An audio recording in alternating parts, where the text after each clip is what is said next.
Am I audible?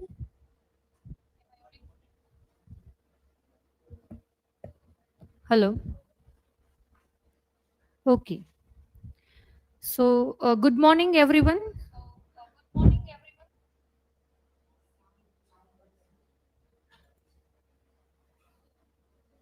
Hello.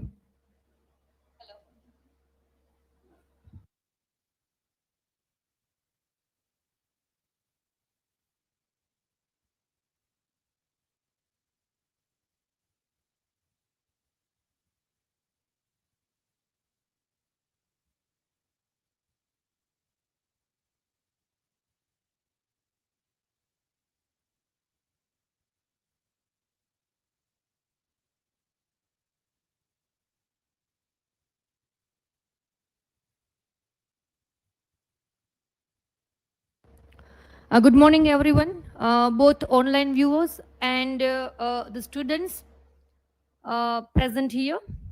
Today is the third day of our semester one, season one presentation. The students will present topics regarding the romantic age. So let's have a, we can say, look at the topics.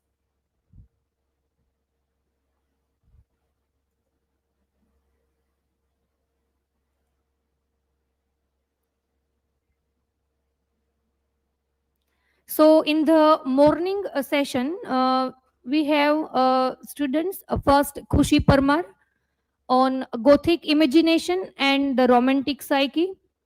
Then JENCY RATHOD, a reflection on of the English class system in Jane Austen's novel. Then Nancy VIRDA will be presenting on Pride and Prejudice on not just a love story but through a feminine perspective. Then Bhargavi BARAD, Frankenstein Reimagined, the pills of unchecked knowledge in the age of artificial intelligence. Chetna Bhalia on obsession, alienations, and moral responsibility. A psychoethical study of creations and the shadow self in Mary Shelley's Frankenstein. DIMPAL DABHI on teaching Mary Shelley's Frankenstein, versions, revisions, and feminist reading. Then Dimple Parmar on ethic, human rights, and scientific responsibility in Mary Shelley's Frankenstein. DIVYABEN DABHI will be presenting on the creator, science, and the outcast, moral responsibility and social rejection in Mary Shelley's Frankenstein. HIRALBA JADEJA on Frankenstein, the modern Prometheus and the burden of creation. Then Jaipal Gohil on Gothic, romantic, scientific, the genre of Frankenstein. Then Riddhi Sarvaiya, Frankenstein, focus on science and responsibility. Then Sejad Chokia on Frankenstein, the ethics of a creation and a proto-environmental imagination. Then Shivani Degda will present on a psychological analysis of abandonment in Mary Shelley's Frankenstein. Then Milan Dave on the theme of nature in Wordsworth poetry. Then Sandeep Kumar Jethwa will present on the romantic imagination, a competitive study of Wordsworth and Coleridge. Then Aditya Ratsi Gohil will be present on John Keats' Ode to the Nightingale. And the last, Rudra Upadhyay will present on John Keats' use of mythology and classical allusions. So now we'll start the presentation, and for that, first I would like to invite Khushi Parmar.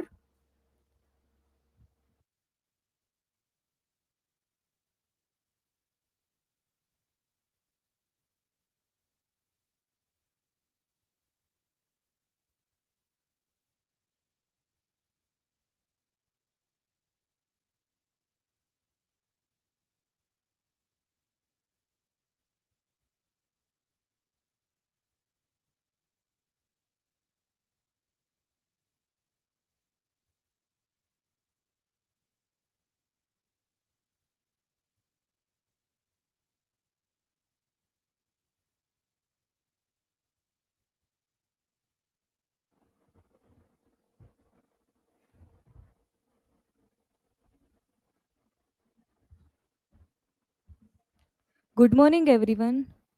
I am KHUSHI PARMAR. So, my today's topic is Gothic imagination and the romantic psyche. This is my academic information. Then, table of content.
એક કામ આ close કરી દે અહીંયાથી call આ ખુલ્લું જ હતું link તો બરોબર જ છે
ઉપર ઉપર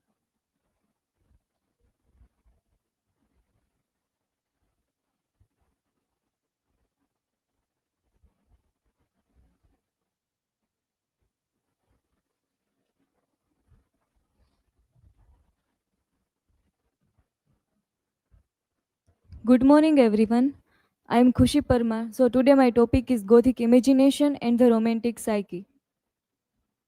So, this is my academic information, then table of content, and then my research question is in what ways do Gothic elements like fear, the supernatural, and madness express romantic ideas of the self? In my hypothesis is this study suggests that the Gothic imagination is a key part of the romantic psyche, expressing deep emotional and psychological truths. The Gothic does not simply evoke fear but transforms it into insight and creativity.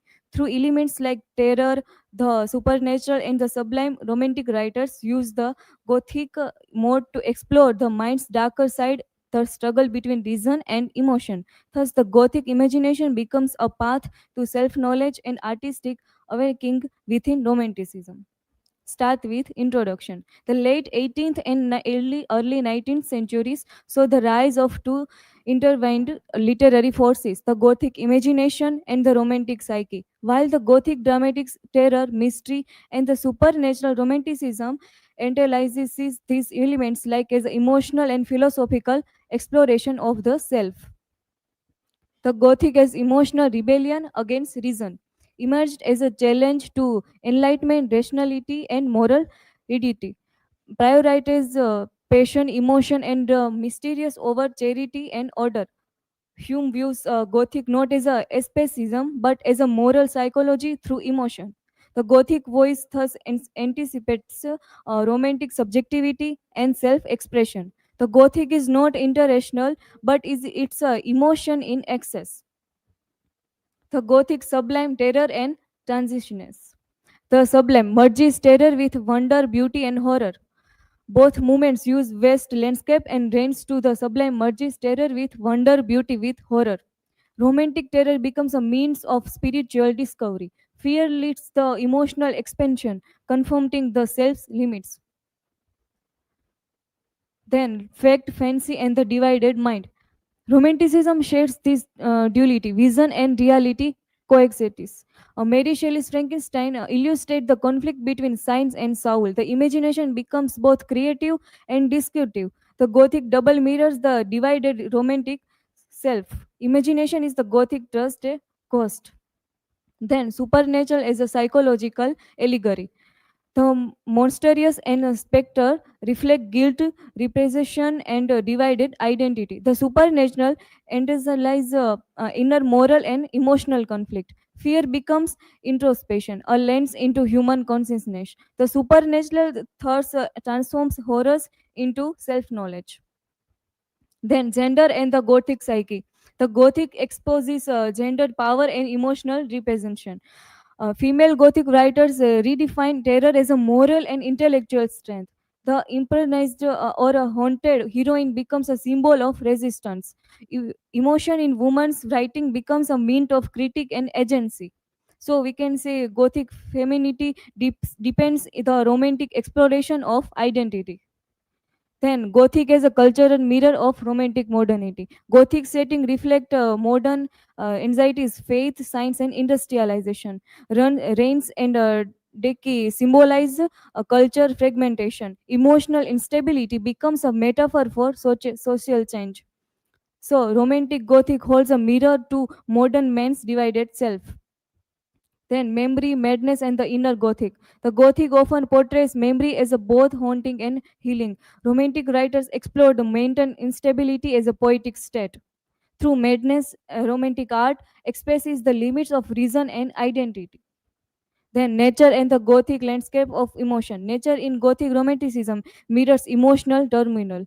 Morris connects the Gothic landscape with the sublime psyche. The romantic imagination transforms fear of nature into wonder. Then the legacy of the Gothic imagination. The Gothic continues influence modern psychological and cultural theory. The Gothic endures because it reveals what reason conceals. So, the haunted mind becomes a timeless metaphor for self awareness. The use of Gothic elements in Gothic fiction influenced modern psychological horror, fantasy, and representations of emotional extremely in literature. So, this is conclusion. The Gothic imagination and the romantic psyche together express humanity's deepest emotional truth.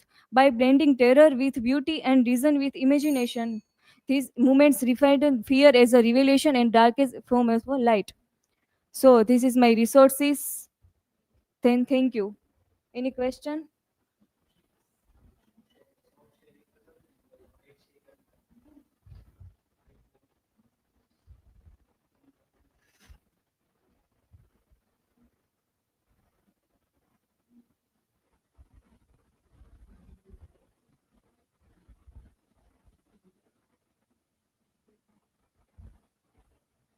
Khushi, so my question to you is how does Gothic imagination express the emotional depth into romanticism?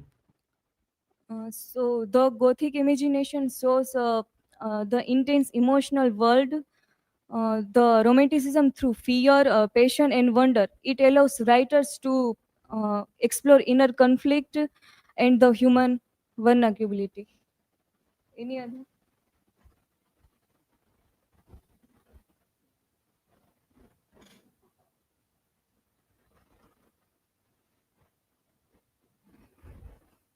Hello. So, Kushi, my question is what role does the sublime play in the Gothic and Romantic literature? So the sublime describes feelings of awe and terror in the face of vast of powerful experiences. And then Gothic writers transformed the idea into emotional and psychological terms, showing the how terror can expand the human imagination and reveal inner complexity. So, thank you.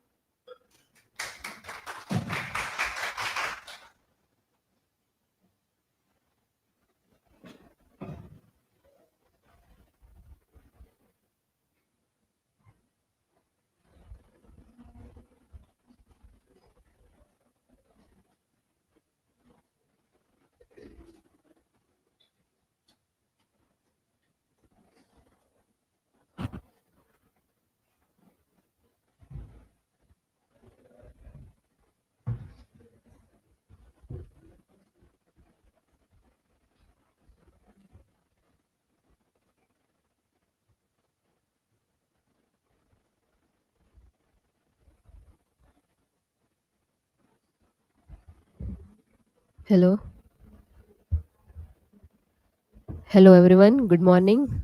So today my topic is, I'm JENCY RATHOD, and today my topic is reflection of the English class system in Jane Austen's novel. So here's my academic information. Here are the table of contents of my topic. So here's my research question, that how does Jane Austen's portrayal of the English class system in her novels critique social hierarchies while simultaneously affirming the values of her contemporary society? And here's the hypothesis. Jane Austen's novel offer a dual perspective on the English class system, and they provide a subtle critique of social hierarchies, and such as snobbery, limited social mobility, and marriage constraints. So Austen's portrayal balances satire with empathy and showing characters navigating the rigid class structure with intelligence and grace. By doing so, Austen's work reflect the complexities of her society, suggesting that personal merit and moral strength can sometimes transcend. So here's the introduction of Jane Austen. She was an English novelist, and she wrote Jane Austen and many more novels. And her novels explores love and social relations among English upper middle class society. And although her works entertain, they may have a moral purpose of reflecting on human flaws and virtues. And her personal background is middle ground in social class, upper middle class family. And here the next point is the English class system in Austen's time.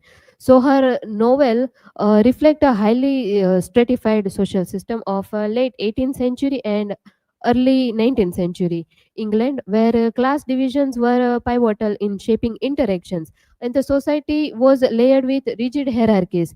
And Austen vividly shows that how wealth, birth, and manners determined social status and marriage prospects. And she often holds that her higher respect than new wealth. And despite its fault, Austen did not reject this system. She really saw value in decorum and social harmony and a sense of aristocracy as natural qualities. Here we can see social classes in her novels, upper middle class, aristocracy, and clergymen, and then farmers, sorry. And Austen's, so in upper class we can see that Austen's own class is comfortably wealthy landowners and clergymen. For example, in the novel Pride and Prejudice we can see Bennet family as a upper middle class. And then in aristocracy we can see, for example, Lady Susan's aristocratic world. And in country clergy we can see Mr. Collins in Pride and Prejudice.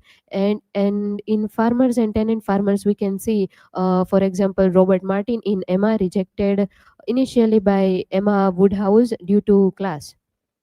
So social mobility and snobbery. So in Jane Austen's novel we can see the tension between social mobility and snobbery. And in different characters like Emma Woodhouse illustrates that Pride and Prejudice of old money against those who have wealth by hard work, such as farmers. And Austen really, she critiques both upward snobbery and downward snobbery, and shows that manners, education, and breeding were critical markers of the class, with wealth alone insufficient to guarantee respect. Despite the harsh social realities, Austen allows love and personal merit to challenge rigid social boundaries. So, in the novels, we can see that in Marriage and Class, marriage really often means to secure and improve social standing. And in Austen's novels, we can see heroines marries rich and shows that importance of financial security. Love is really necessary but secondary to social compatibility. For example, Elizabeth and Darcy's complex relationship we can see in Pride and Prejudice. Uh, Austen's attitude is she marry for love, but be aware of social realities. For her, marriage is important, but the respect and moral strength is also really important, and it matters to Elizabeth. And marriage also reflects characters and mortality, and the theme highlights how class restriction govern personal relationships. Here are the moral lessons and social commentary in Austen's novels. Austen novels carries a didactic message about virtues such as sense and sensibility, and she admired innate excellence qualities of character and breeding. And her heroines are independent, strong, and tactful, often able to negotiate the constraints of the society with grace. So here are different novels of Jane Austen, and in different novels we can see class systems, different class system reflection with different characters and different social commentary. So in Pride and Prejudice we can see the class system really focus on gentry versus lower gentry and marriage, and the noble characters are Elizabeth Bennet and Mr. Darcy. And in social commentary highlight we can see snowberry marriage and merit conflict. And in the novel Emma, we can see the class systems reflection as in upper middle class prejudices and social climbers. And in notable characters, we can see Emma Woodhouse and Harriet. And in social commentary, we can see snowberry social mobility and class marriage tensions. And next novel is a sensibility, and where we can see class system reflection as in difference of pursuance. And in noble characters in Sense and Sensibility we can see Eleanor, Marianne Dashwood. And in social commentary highlight we can see emotional and social balance class role. And here is the conclusion.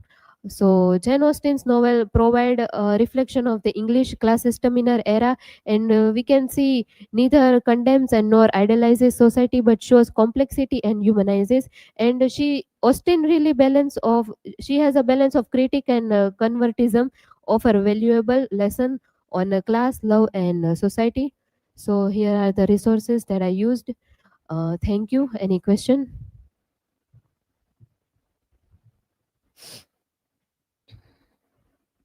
Okay, JENCY, well explained, distinguish between class structure of Jane Austen's world. So my question that how does Jane Austen reflect the rigid English class system in his novel, one of novel Pride and Prejudice? Thank you, Rudra, for the question. So, in Jane Austen's novel, we can see that for her, moral strength and character really matters. The character's true worth, we can see that it is important for Elizabeth Bennet, and character like Darcy and Catherine. They both are they both shows that the value and wealth and social status is really important. Thank you.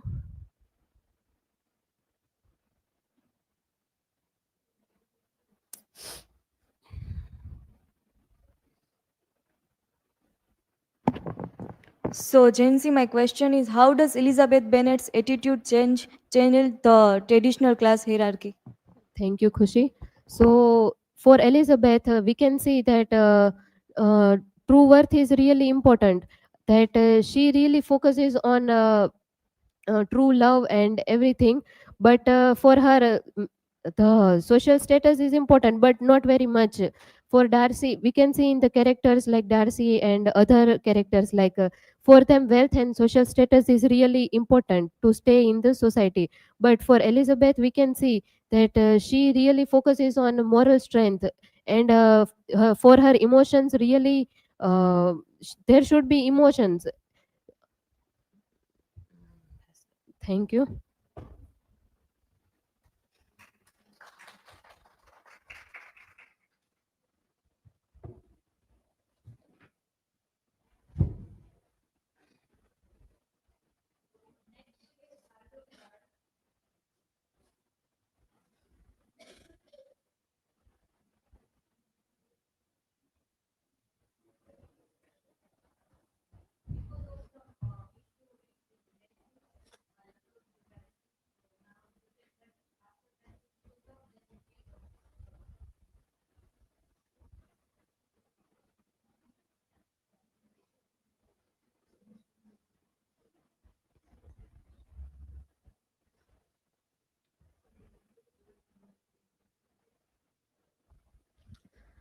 Good morning, everyone.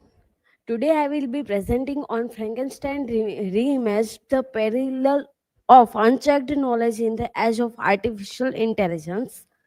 So, this slide show my academic information. Here is table of content, and as the author background is already well known, we will now focus on the main content. Okay, research question and hypothesis. My research question is, how does Mary Shelley Frankenstein explore the dangers of unchecked knowledge, and how is this theme reflect in the ethical challenge of artificial intelligence today? And answer is, Mary Shelley Frankenstein was that pursuing knowledge without ethic leads to ruin, message that reflect today AI risk where unchecked innovations repeats Victor Frankenstein moral failure. So the novel is emotions, nature, and sublimes as necessary corruption to be called and machinatic science. Victor Quest represents the dangerous and ambitious dominant nature through the reason alone, leading his aesthetic and moral destinations and scientific context was directly engaged with the contemporary debates on Galvanism and vitalism. The novel integrates the consequence of humanity, usurping the power of creations and moving beyond the question of scientific possibility of ethical and ramifications. Shelley heritage as the daughter of political philosopher William Golding and feminist Mary Wollstonecraft influence the novel deep concern for social responsibility and pre-light marginalized. The creature's narrative is the philosophical explorations of whether evil is innate and created by neglectful society.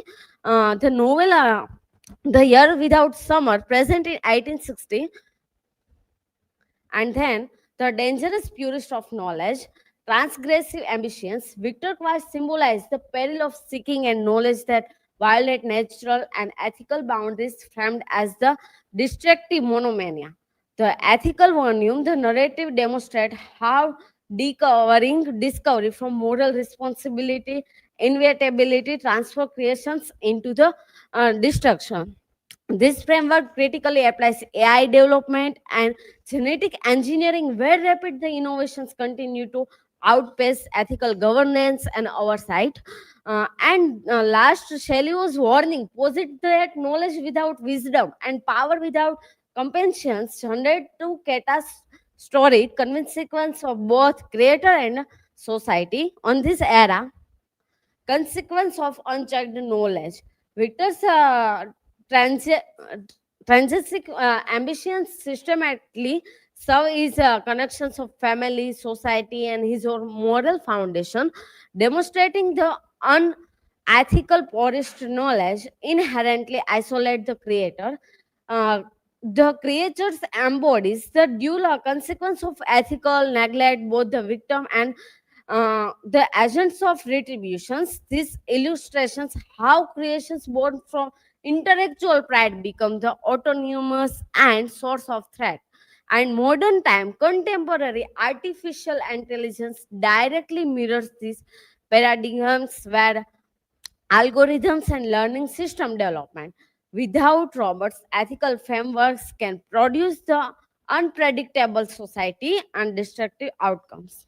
Then lesson and implications for future. The in today's era, anticipatory ethics forest ethical social impacts before innovation. uh, Governance collaborations among the scientific policymaker and ethicist, wisdom versus knowledge, balance technical skill, and also that moral responsibility in today's society. Creators' duty ensure ongoing the accordingly for creations. And core principle is caution is the parent of safety. This maximum must underpin technological development and prioritizing rigorous ethical safeguards our unchecked speed and distributions.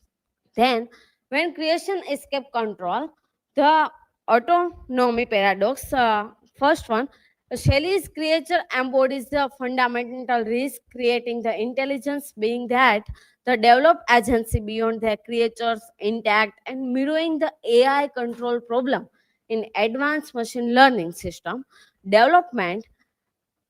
The creature's tragic transformations from innocent and vengeful directly result from a lack of ethical guidance and paralleling how unconstrained AI turning in can lead of emergent harmful behaviors. In modern time, large language model and autonomous system demonstrative this phenomenon in practically true. The creature's limit I out to be the Adam, but I am rather than a fallen angel. Underscores in creature responsibility on ensure positive development through. In today's time, warning the narrative demonstrate that technological creations without ongoing to stewardship inventability leads to consequences that escape human control and comprehensions.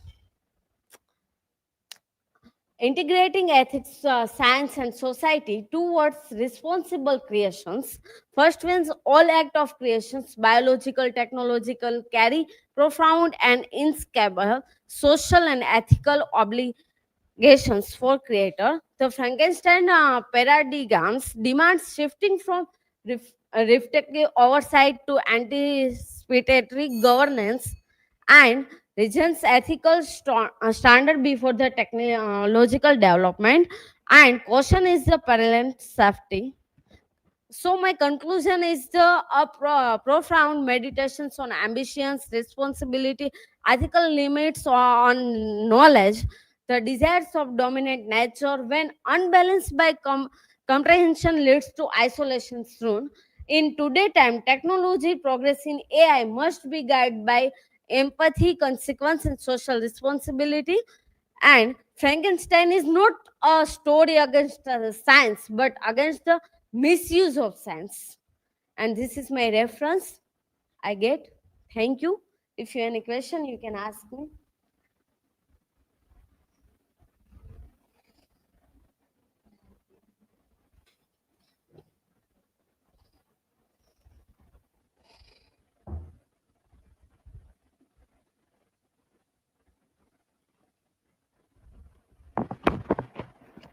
Hello Bhargavi. My question is, in what ways does Shelley's novel reflect the modern challenges of AI and unchanged innovation? Okay, thank you, Nancy.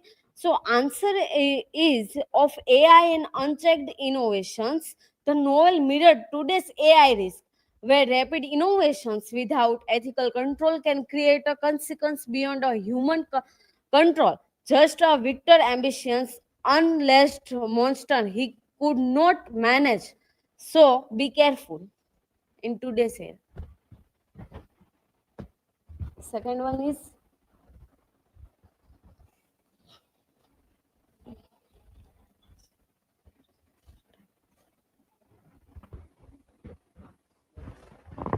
Hello, Bhargavi. So, my question is, how does Frankenstein highlight the ethical responsibility of creators in both science and technology? okay. So answer is Frankenstein show that creators must take moral responsibility for the innovations, and for creator Victor's failure to care his creations leads to tragedy, symbolized how neglecting ethical duty in science, AI can cause and real world harm. Thank you very much.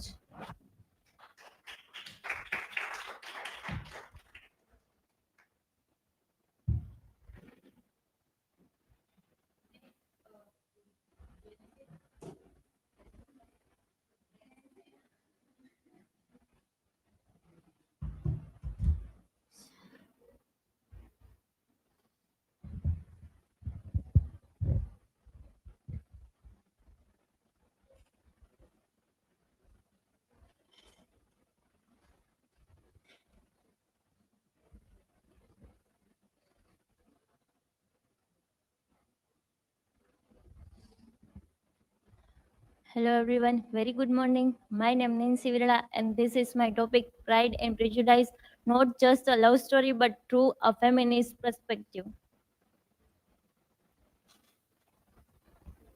This is academic information, table of content, research question.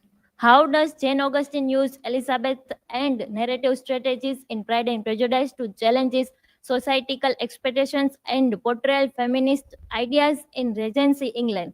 Now, hypothesis Jane Austen, through the character of Elizabeth and the novel's narrative techniques, criticizes patriarchal structure, highlights female agency, and presents women as intelligent and independent or moral. Pride and Prejudice is not just a merely romantic story but a subtle feminist text. Now, this is introduction. Pride and Prejudice is often viewed as a classical romantic novel, which is describe women's expectations and agency in self-determination of this time of England. Elizabeth Bennet changes societal norms, questions, and gender equalities questions. A feminist reader shows the novel as both social and commentary, as critic of patriarchal structure, reflection of feminism, show how the novel talk about feminist idea limitation of place for the woman. Austen uses rules, social habits, and moral tradition in this novel so that women can still intelligent, moral, and make decision by themselves. Elizabeth Bennet is an example of the is a feminist protagonist who who questions rules, make her own choices, and challenges male authority. The novel shows how women deal with the social pressure and the suggestion that the story is more than the romantic. Feminist approaches look at the Austen's novel through the feminist point of view, individuality, patriarchal society, and Elizabeth Bennet says no to Mr. Collins and questions to Darcy show feminist courage and the independent.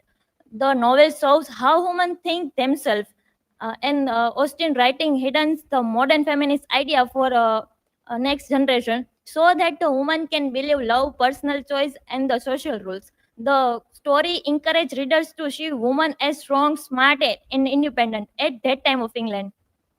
Male expressions and the feminine truth show that the Austen time meant opinion and perspective dominant society and the stories. Even through men view more powerful, but Austen revealed them and woman truth and feeling through the characters using narrative irony, and Elizabeth Bennet's point of view show the difference between societal expression and what women really think or feel.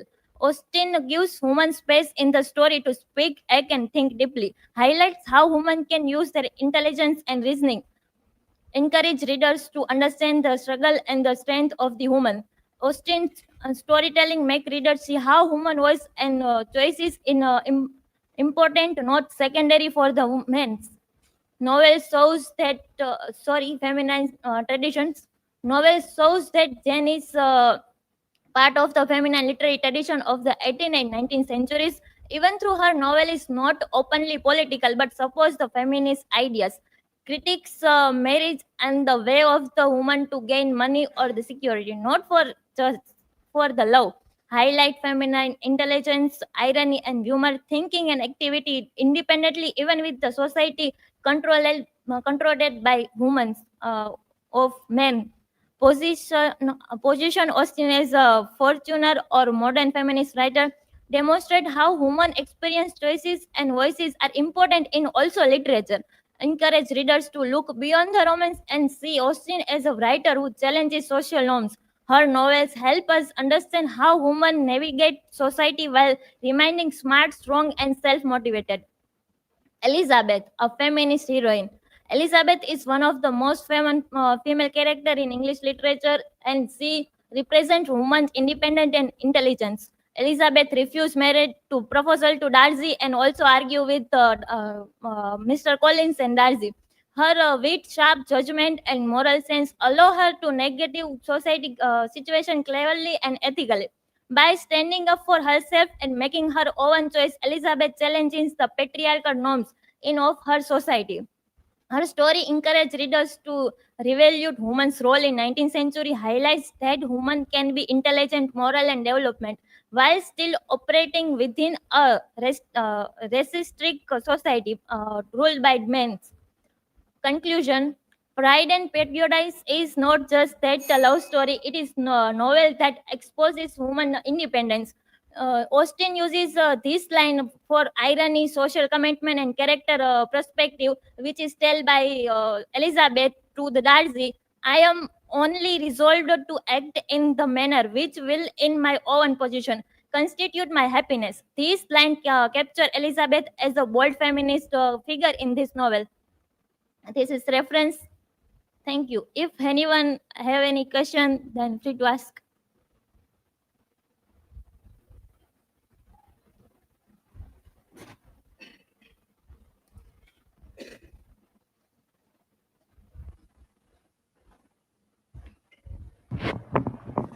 So, Nancy, my question is, in what ways does Austen challenge the traditional notion of a good match? Okay, Khushi. So, Jen's challenging society with marriage when she proves that marriage is not only based on money but also based on love and respect. If anyone have any question.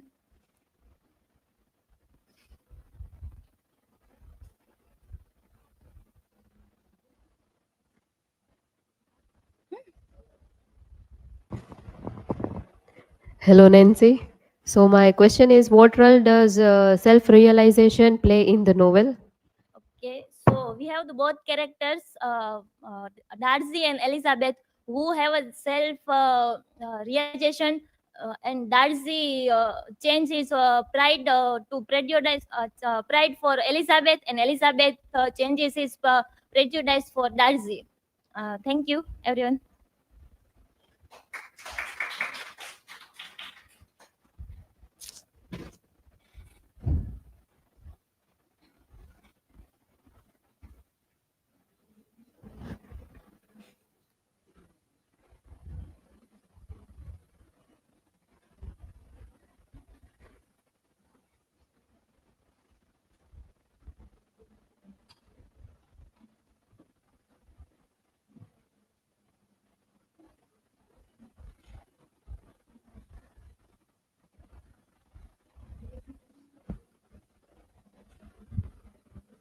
Hello everyone, myself Chetnabein. Today I am going to deal with obsession, alienations, and the moral responsibility. A psychoethical study of creations and the shadow self in Mary Shelley's Frankenstein. This is my academic information as well as presentation information. Table of contents. The research question is, how does Victor Frankenstein's psychological trauma shapes his ethical decisions making and his approaches to scientific creation? Hypothesis: Victor Frankenstein's obsessions and the resolved trauma drive ethical failure, while the creature's moral corruptions result from abandonment and the social neglect. Isolation interflies their psychological and the moral deteriorations, and the repeated avoidance of the responsibility creates a chain of preventable tragedies, showing that the empathy and the foresight are essential in all acts of creation. While I'm introducing that, the Mary Shelley's Frankenstein demands the examinations through a psychoethical lens, exploring the profound relationship between the psychological drives and the moral consequences in the act of cost. Victor's scientific curiosity deteriorates into the destructive monomania, revealing obsession's ethical cost. While the Victor Frankenstein tragedy originates not merely from the ambitions but from his fundamental failure to integrate psychological self awareness with the ethical responsibility. This failure results in the physical manifestations of his repressed self and ensures that the inevitably destructions that follows. The anatomy of obsessions, how from curiosity to pathology and the usurping nature to creations. Victor's pursuit transformed from legitimate inquiry into the destructive monomania. Curiosity became destructions of his whole experiment on the revival of the body. Then the usurping nature creations. Victor's ambitions represent a fundamental transgression.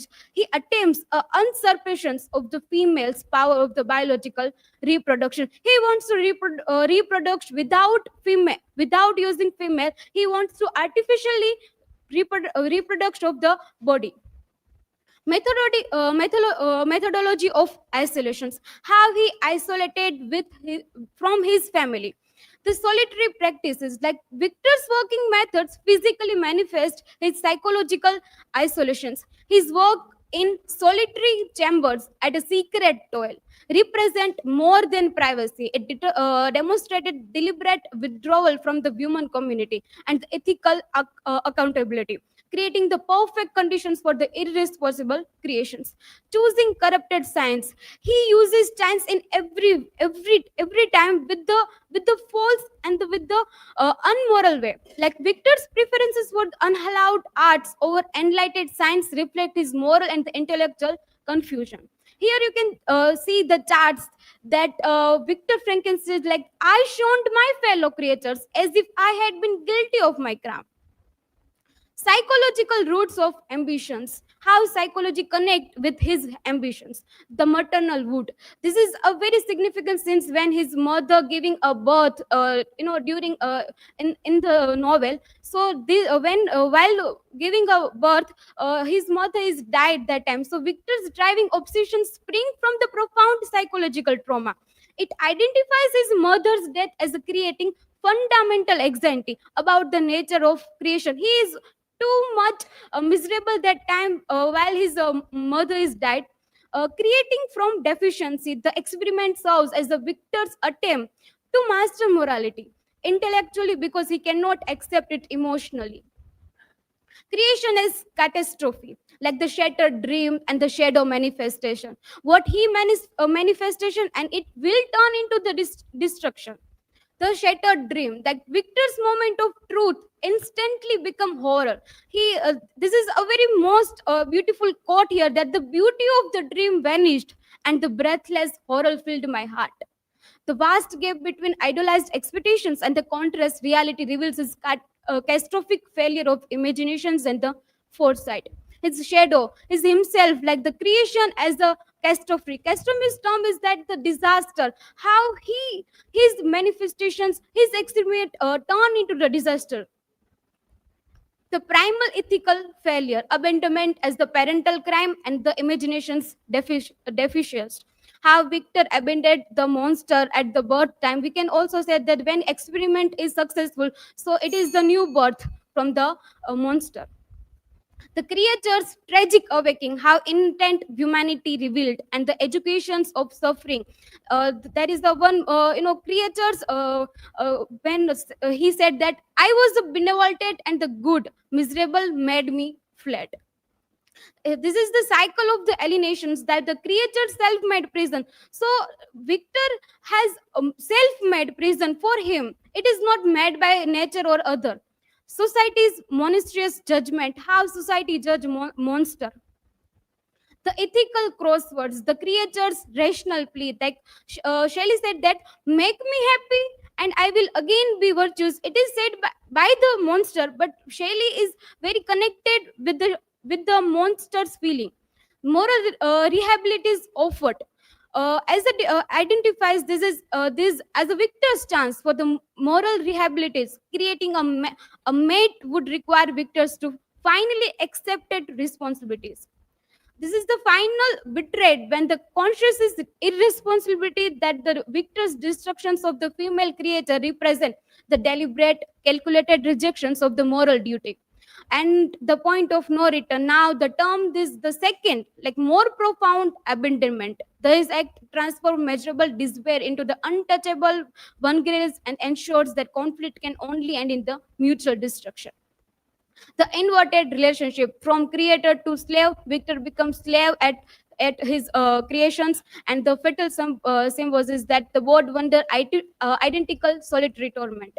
Synthesis, the inexorable chain, that the psychoethical sequence, how he obsessed and it become the destructions. This is the obsessions, then the shadow self, moral failure, and then at the end destructions of his families and himself.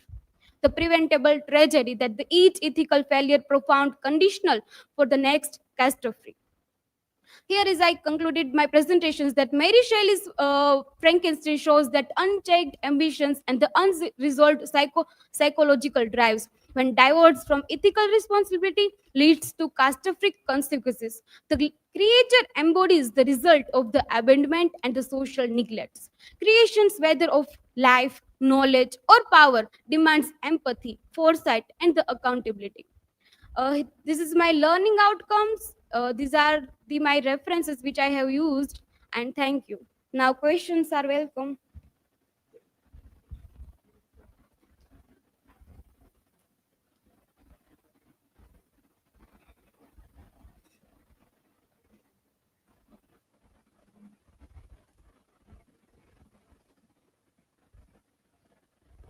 Hello, Chetna. My question is, how does Victor's bond with the creature show shared guilt and destruction?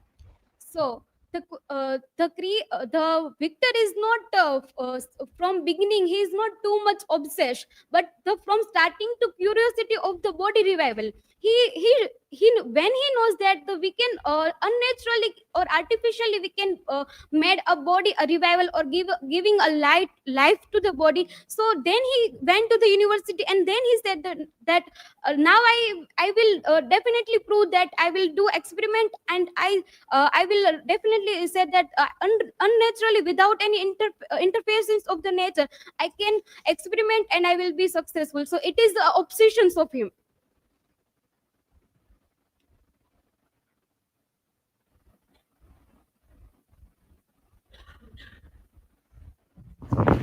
So, Chaitna, my question is, how does Victor obsessions blur the line between passions and moral corruptions? Victor first, first Victor's morality is when he gave a birth to the monster. So he should not be abandoned him as a monster, because his now monster is his responsibility. Rather than he be a responsible for the monster, he abandoned him at that time. Then at the last time, the monster as a become a monster, he also responsible his responsibility, but at the end monster fulfill his responsibility to his father, but Victor is failed at this time. So thank you so much. This is from my side.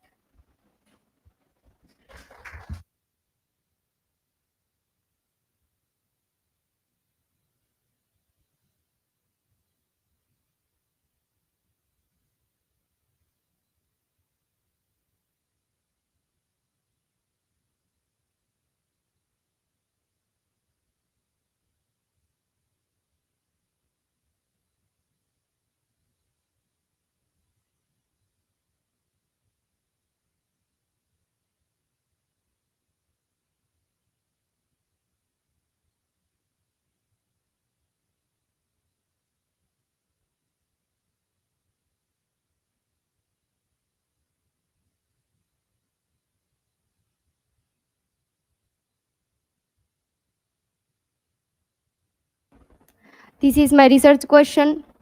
How do the 1880 and 1831 editions with editorial and critical influence affect Frankenstein feminist themes? Hypothesis.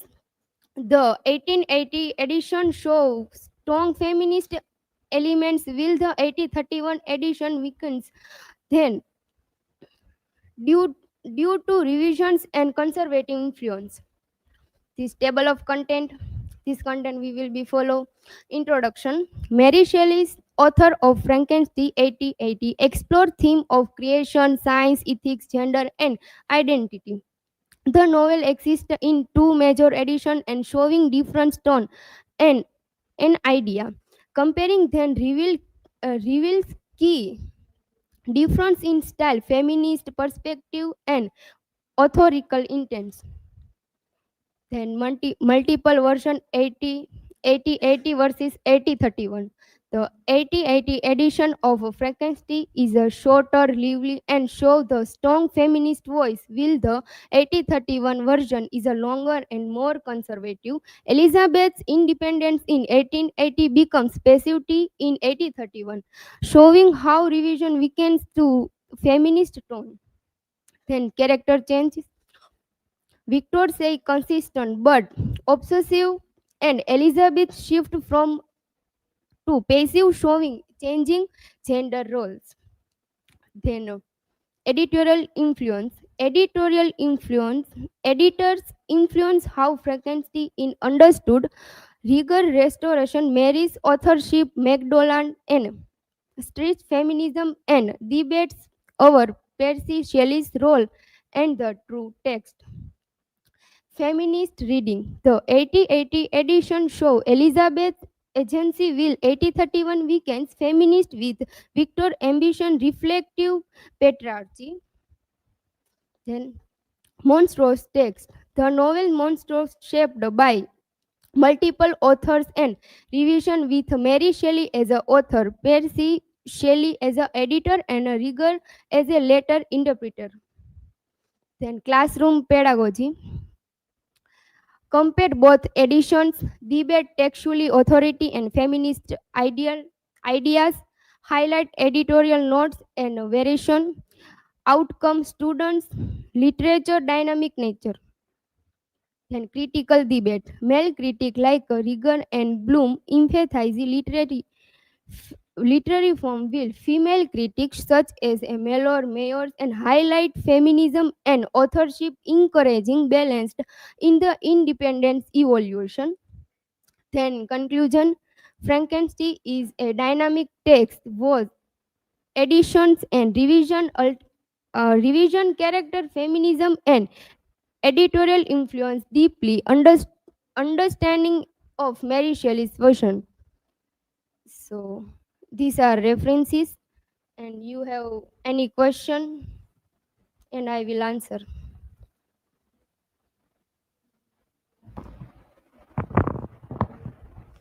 So, Dimple, my question is how do the 1880 and 1831 editions differ in feminism? 1880 shows strong feminist, and 1831 weekends it with passive Elizabeth. So anyone?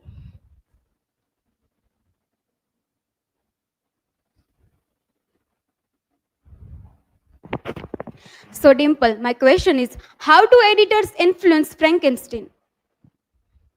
Rigor restores authorship, and MacDonald highlight feminism and Shelley's role debates. So this is from my side, and thank you.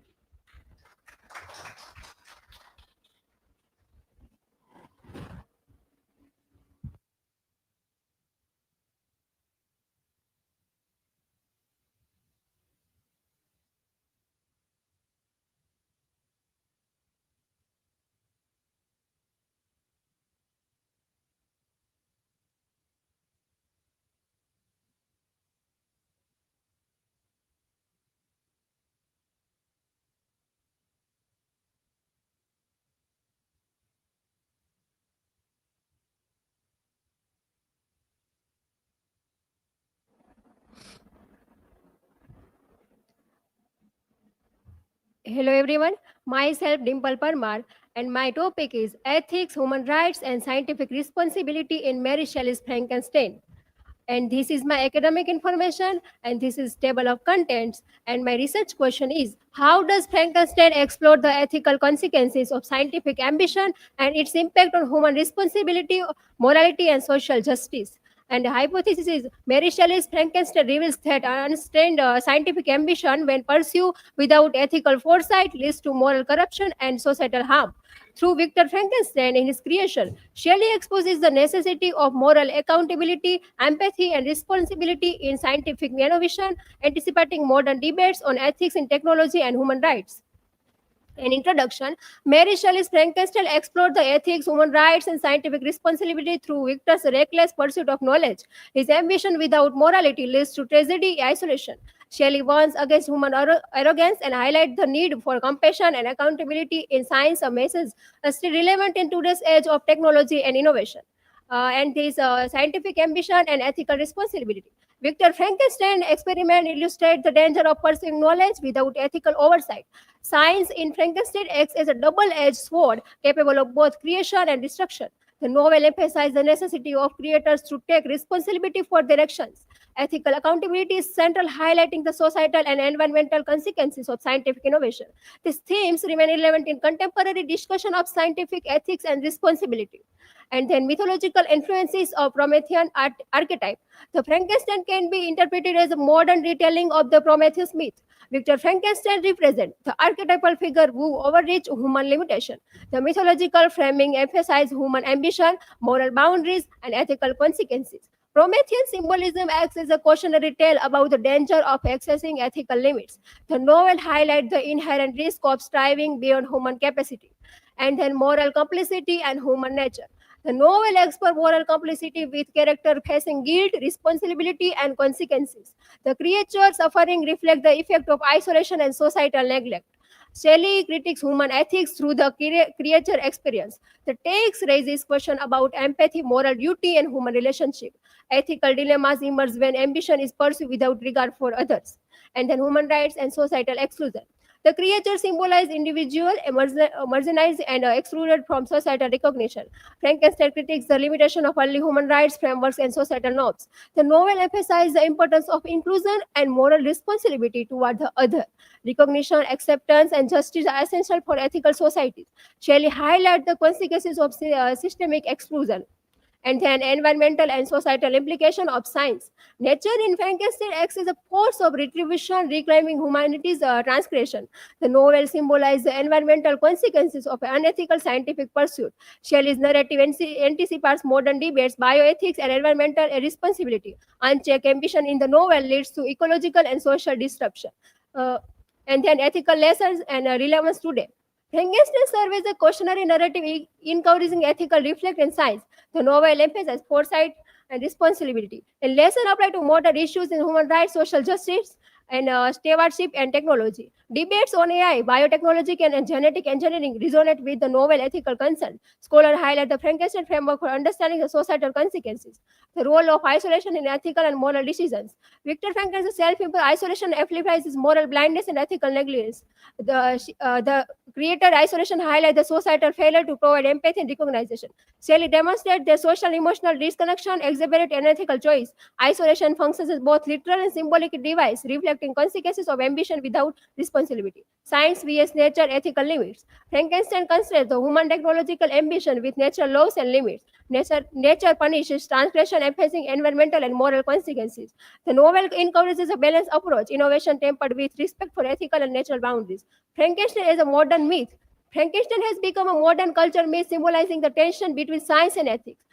Frequently referenced in bioethics discussion, including genetic engineering, ethical concerns about playing God, and artificial intelligence, fears of creating a sentient machine without moral oversight. Biotechnology, risk of manipulating life forms.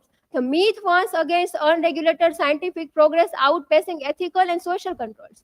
Feminist ethical dimension. Shelley authorship itself challenges patriarchal authority in science and creation. The absence of female voices in Frankenstein reflect ethical imbalance and moral decay. The novel critiques masculine hubris and exclusion of nurturing emotional ethics. Feminist reading argue that Shelley refines creation as both moral and maternal responsibility. Interdisciplinary relevance. Frankenstein remains relevant across discipline, literature, bioethics, human rights, environmental studies, and technology. Scholars emphasize the novel as a critical lens for evaluating modern scientific. The text underscores the enduring importance of ethical foresight. And this is conclusion. Mary Shelley's Frankenstein serves as an enduring cautionary narrative that criticizes the pursuit of scientific ambition without ethical foresight, demonstrating that a lack of moral accountability and empathy leads to profound societal harm and relevant to the modern debates in AI and bioethics. And this is my learning outcomes, and this is references. Thank you. If you have any question, please ask.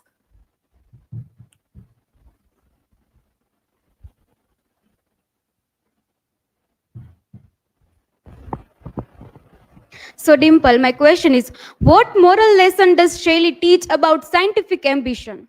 Shelley warns that unchecked ambition also lead tragedy, and also we are science must serve humanity, not ego or fame. Anyone?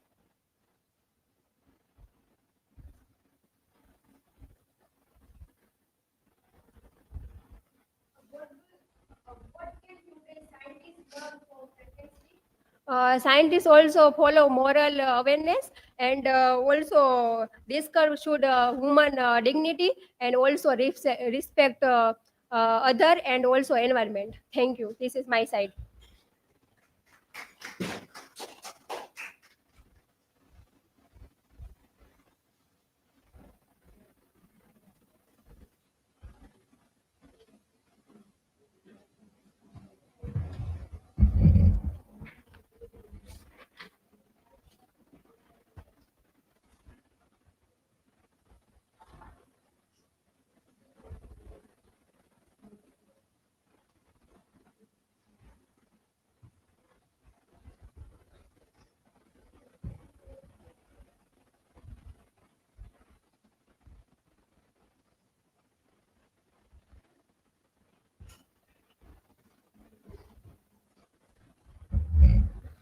Good morning, everyone. My name is Divya, and today's my topic is the creator, science, and the outcast, moral responsibility, and social rejection in Mary Shelley's Frankenstein.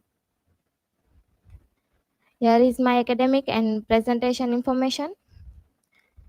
Here is my research question. How does Mary Shelley's Frankenstein illustrate the moral responsibilities of both creator and society? And what does the novel suggest about the ethical consequence of neglect and social rejection? Here is my hypothesis. Mary Shelley's Frankenstein argues that moral responsibility extends beyond the act of creation to include both the ethical duties of the creator and the social response to the created being. The novel suggests that neglect, whether personal or societal, leads to suffering and tragedy, demonstrating the monstrosity is not inherent but produced throughout ethical failure and social alienation. Here is the table of content. So, introduction. Mary Shelley's Frankenstein explores the complex interplay between human ambition, ethical responsibility, and social judgment. The novel examines the consequence of creation without accountability, highlighting the crucial role of society in shaping the outcomes of unchecked ambitions. Frankenstein and moral responsibility. Victor Frankenstein's failure to take responsibility for his creation constitutes a central moral failure that drives tragic events to the novel. His neglect leads to suffering and destruction, illustrating the far reaching consequences of moral failure. Science and the creator's ambition. Victor Frankenstein's pursuit of knowledge represent both the promise and peril of scientific ambition. His obsessive pursuit blinds him to ethical consciousness, leading to catastrophic result and highlighting the moral limit of human innovation. The outcast and social rejection. The creature in Frankenstein embodies the consequence of social rejection and prejudice. The creator's monstrosity is constructed not merely by its physical form but by the social hostility it encounters, emphasizing that society plays a crucial role in shaping its behavior. From its initial moments of consciousness, the creature experiences isolation, fear, and rejection, which is foster feeling of anger and vengeance. consequences of neglect and social isolation. Neglect and social isolation in Frankenstein lead to profound emotional and ethical consequences. The neglect of moral duties leads to unintended tragedies, emphasizing the interconnection between creator and creation. Shelley presents a cautionary tale in which both a personal and moral failure and societal indifference contribute to tragedy, reminding readers that ethical accountability extends beyond the self to the wider social context, integrating morality, science, and society. Shelley's Frankenstein interviews morality, science, and society to explore the consequence of human ambition. Shelley's work possesses more moral philosophy, myth, and literary a narrative to challenge readers to consider the consequences of human ambition. The novel shows the ethical responsibility is not limited to the act of creation, societal reaction and treatment of the outcast and equally critical. Victor's failure to act responsibly of and social rejection of the creature together produce the tragic outcome. Here is conclusion. In conclusion, Frankenstein emphasized that moral responsibility extends beyond creation itself, encompassing both the ethical decision of the creator and society's response to differences. The novel warns that the neglect of ethical duties and social rejection can have devastating consequences for both individuals and the broader community. Monstrosity is not as much as a product of society's rejection as of any individual flaw. Here is references. Thank you. If you have any question, please feel free to ask.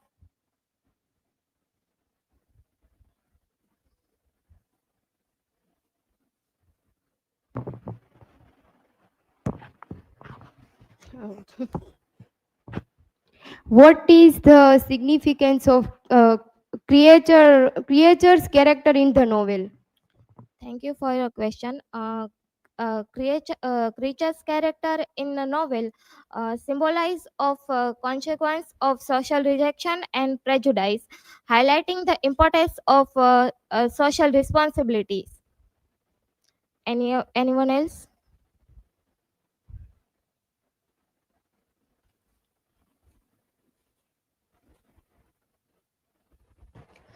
So, Divya, my question is, what message do you think Shelley is trying to convey through Frankenstein?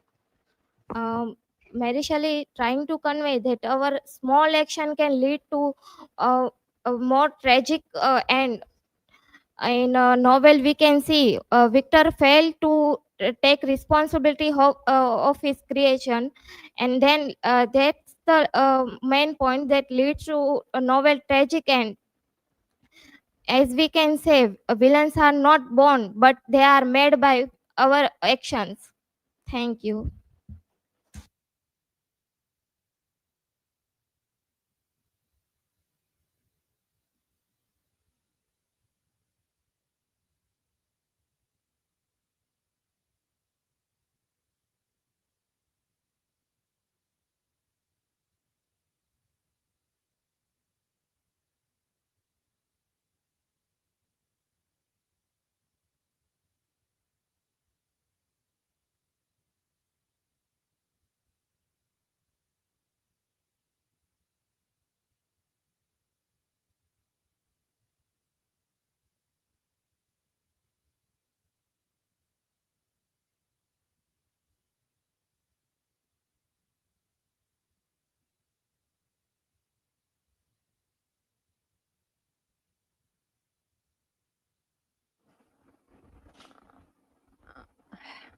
Good morning.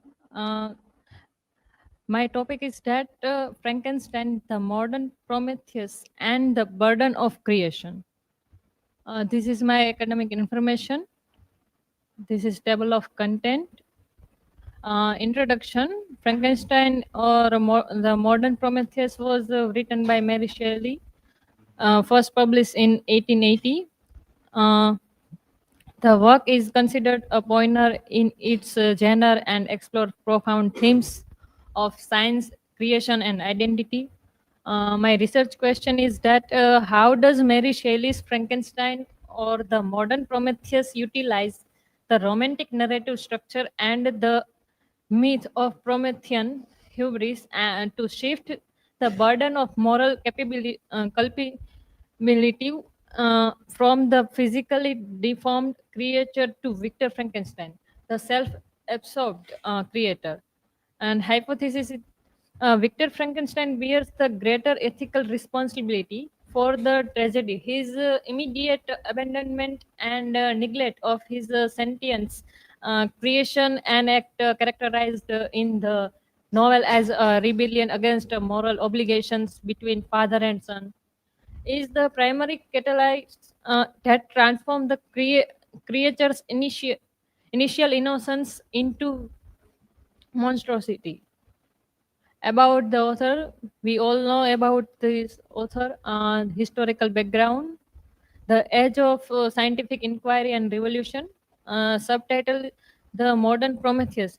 How is related to this Frankenstein? The subtitle invokes the Greek myth of Prometheus, who was punished from giving fire to humanity. The myth signals themes of hubris and overstepping our limits. Is if this related to in Frankenstein, the victor is create creature and the Gothic and romantic context. The novel is a Gothic work that uses features like danger, sadness, and unusual locations. The Gothic literary genre of the time represent the central tensions of an age of social liberation and political revolution. Victor Frankenstein as a creature, the uncontrollably violent monster of hubris. Victor Frankenstein's ambition was to be a creator seeking to break through the idle bounds of life and death. Mary Shelley warned that when the master of science sought immortality and power, an uncontrollably violent monster would threaten society. Victor's scientific pursuits is described as a rebellion against the moral obligations between father and son. He made himself a monster in seeking to represent himself. The creature's perspective, Frankenstein through the demon's eyes, the critical perspective of viewing the novel through the demon's eyes emphasizes the complexity of a creature's consciousness. The creature is a sentient being with his own thoughts and feelings, initially innocent and curious. As he experiences rejection and isolation, he becomes increasingly embittered and vengeful. The creature attempts to define his identity by reading Paradise Lost, ultimately concluding that his nature was shaped by the cultural myth in which he could only be Adam or Lucifer. Moral guilt and responsibility, the consequence of neglect, creating life as a profound responsibility that comes with unforeseen consequence. Victor was consumed by his desire to create, but was blinded to the potential dangers of his experiment. Victor's fears and guilt prevented him from seeing the creature's initial unattractive smile. Who is the real monster? A question of monstrosity. The aim is to establish if the creature was a horrible and cruel villain or the tragic victim. The novel emphasizes that the word monster refers not only to a creature but also Victor himself. The monster eventual declaration evil henceforth become my god, marks a tragic self-identification influenced by the loneliness of his existence. The tragedy of abandonment, the monster longing for love, the lack of love is a central cause for the creature's capacity spreads evil. The novel is ultimately the tortured soul's tale of loneliness and longing. Victor's ambition isolated him from the restraints of the human community, leading him to betray his creation. This is my conclusion. Frankenstein continues to explore some of most pressing issues of time, connecting its themes to modern frank fears such as genetic engineering and environmental degradation. Victor's failure underscores that concern about science are realistic when innovation is not accomplished by foresight and cautionary planning. This is my references. If you have any question, please ask me.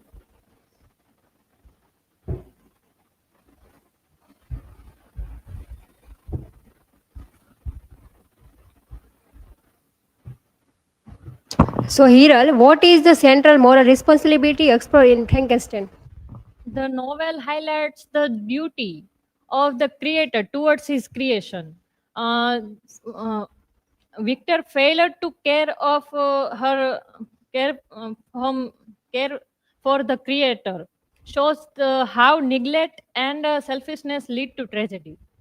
Anyone?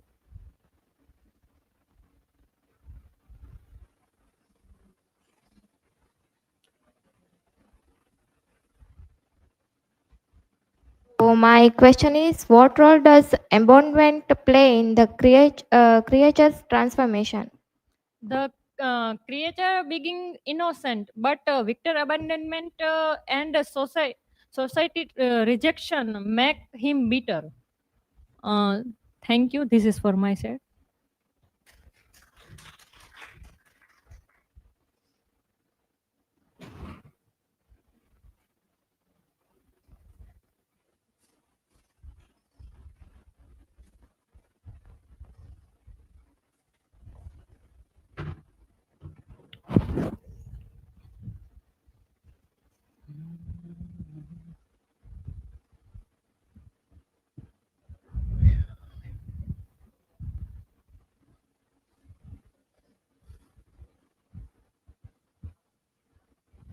Okay, good morning, everybody. Myself, Jaipal Gohel. My presentation topic is Gothic, romantic, and scientific genre of Frankenstein. There are my presentation information and academic information. The roadmap to follow. Research question is, how does Mary Shelley synthesis and observation of Gothic, romantic, and scientific genre in Frankenstein structurally enact a novel central philosophy conflicts between enact human nature and society constructed identity. The hypothesis is Mary Shelley used Gothic, romantic, and scientific elements as a conflict forces that shape of creation fact. The Gothics mark his horror, and the romantic longest goodness, and the scientific is a creation at their failure to until reflect society and inability to sorry, एक second. Society's inability to accept his own creation. So my first topic name is a synthesis of genre in Mary Shelley Frankenstein. Okay, Frankenstein is just not a Gothic, romantic, and scientific novel. It was just a blend of three genres, creating their limits and create something new, entirely new. Key ideas and core thesis. Fusion of genres. Gothic, there are in horror, suspense, and monsters. The romantic emotion, there are in emotion, imagination, and moral reflections. Scientific and interpretation and knowledge and ethical consequences. Critics of genres. Each genre alone is a insufficient Gothic cannot content, Romanticism cannot save, scientific cannot control. Critique on modern myth, scientific combining their elements to explore emanation and responsibility and moral consequences, making the novel timeless and multi-layers. In Frankenstein Shelley, blessed three genres: the Gothic begins horror, suspense, and fear of knowledge. The romantic emphasizes emotion, imaging, and human emissions. There are scientific introduction to knowledge, experimentation, and question of the responsibility. Together, their genre create a complex multiplayer layers narrative that explore both human creativity and consequences. There are Gothic and transformated. The first topic. From Asian ghost to ghost modern monster, Mary Shelley transformed traditional Gothic conversation by replace supernatural and ghost with scientifically create a monster. Gothic move internally mysterious huntings and human-made horror, reflecting modern anxieties about creation, ambition, and moralities. Early Gothics hunting by ghost of the counterfeits, fake antiquities, portraits, and supernatural traders, and focus on an extra and mysterious horrors. The creature is a ghost of counterfeits made from dead fragments and creature combination of the fixed observation, objection, and moral anxieties. The Gothic shift and hunter casted and the ghost of the conscience of human creation. Then the romantic ambition and sympathies, the failed promotion and the reader role. The Mary Shelley explored a romantic ambition and moral responsibility throughout Frankenstein in the creature, inviting readers to reflect on the consequences of creation and empathies. Victory as a promises seeks up Francis of human limits by create lives, and unlike promises divided by ego and not empathies, explore the genres of unsacred ambition and moral neglects. Reader roles become a more judge and a participant, most blame, empathy, and role responsible. Sally turned the novel into a ongoing moral experience.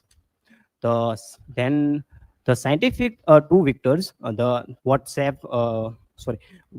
us body society.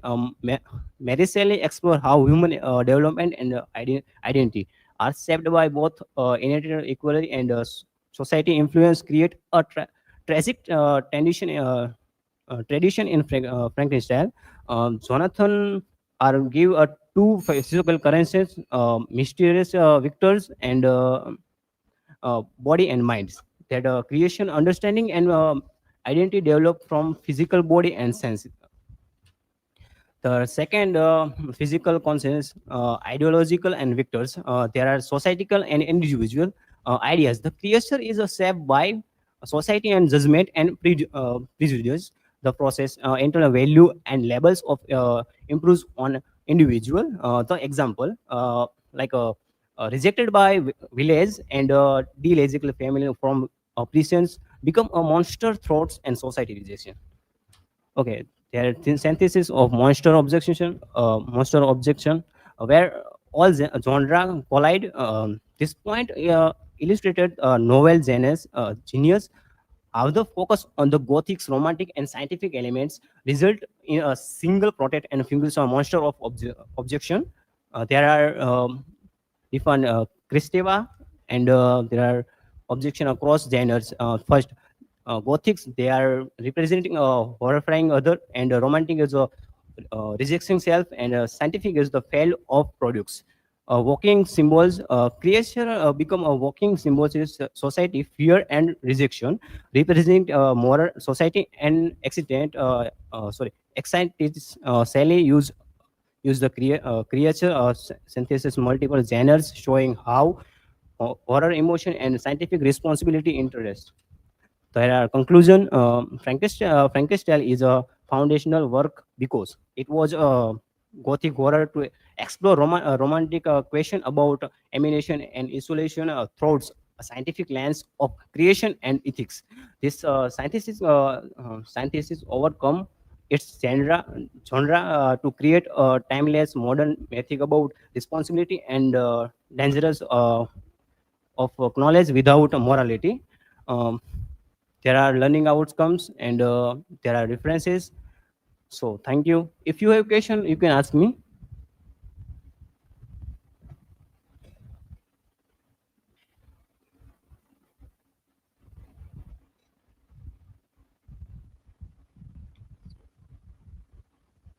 So my question is, in what ways does Frankenstein blend Gothic, romantic, and scientific genres?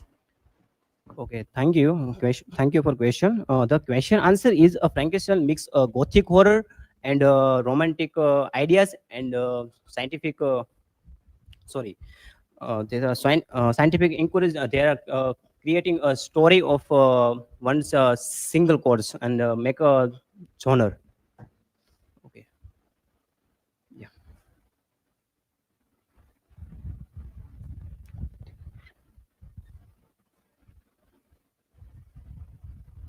Hello, Jaipal. My Yeah. question is that what role do Gothic, romantic, and scientific elements play in the creature's development? Okay, thank you for question. The question answer is Gothic frame is representing sorry. The Gothic frame is representing a horrifying and romantic shape and connection and understanding, and scientific he was the use unnatural and creation. Okay, thank you for.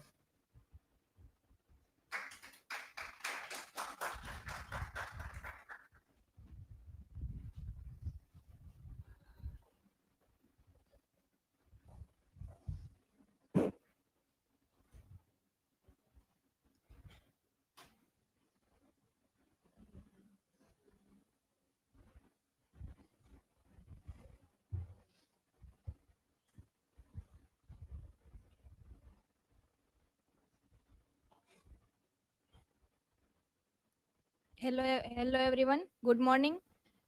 Today, my presentation on Frankenstein by Mary Shelley focus on science and responsibility, ethical limits of human experimentation explored through Mary Shelley's Frankenstein. Next, this is my academic information, and this is my research questions. How does Mary Shelley's Frankenstein reflects the ethical responsibility and moral limits of scientific experimentation? And hypothesis.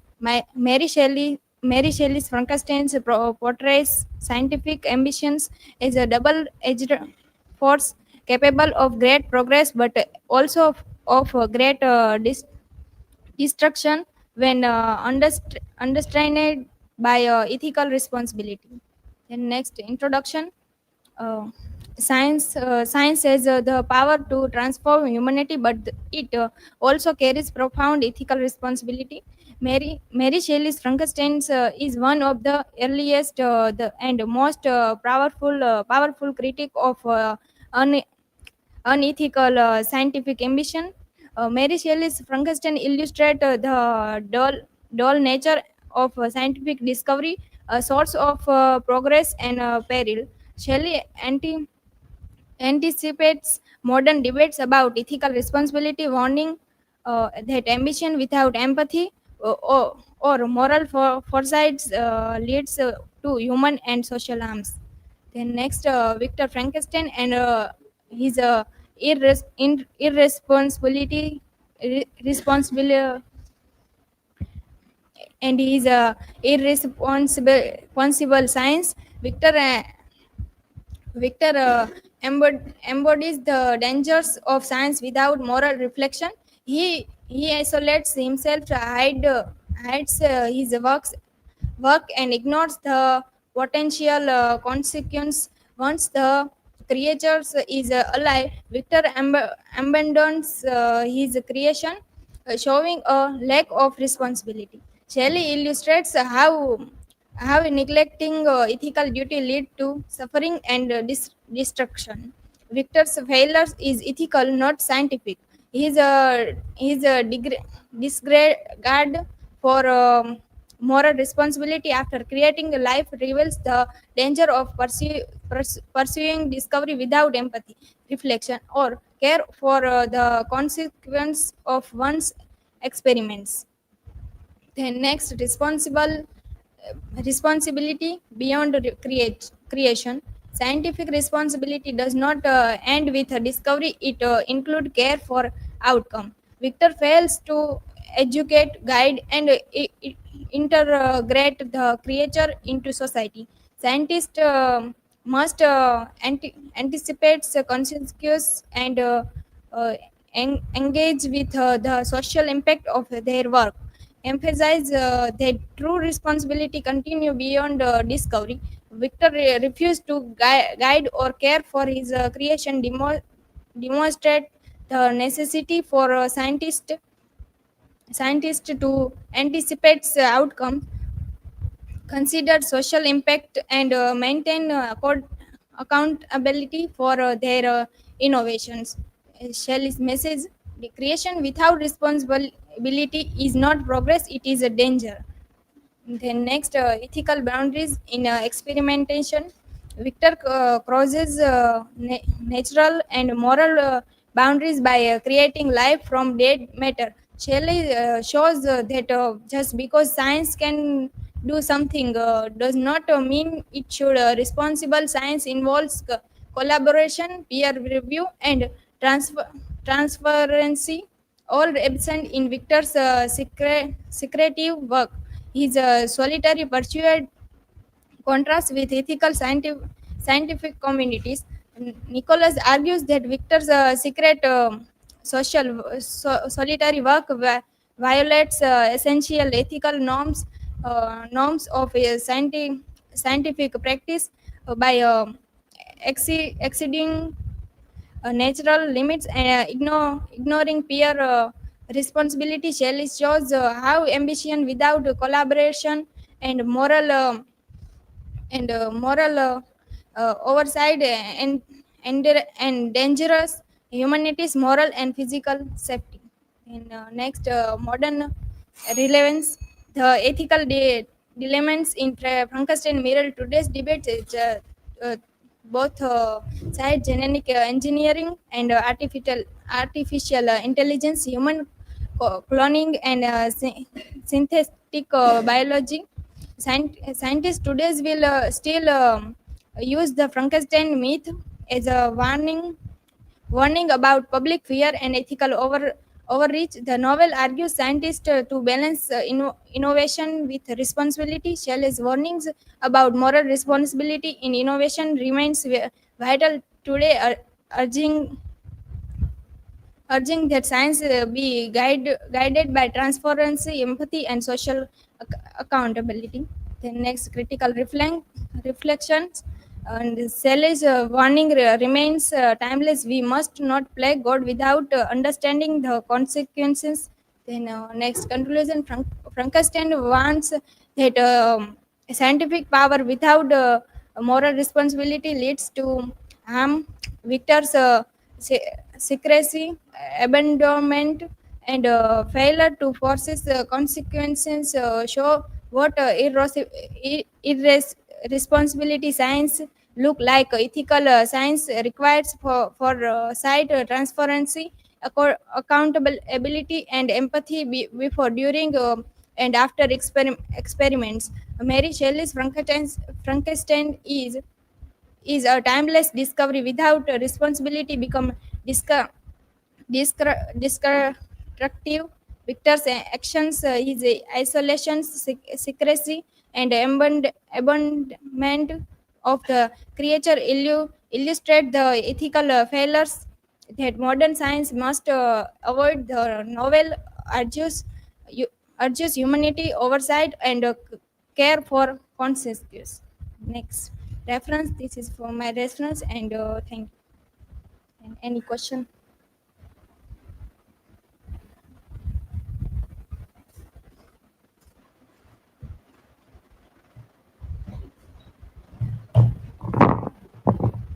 My question is that how is Frankenstein relevant to modern scientific advancement?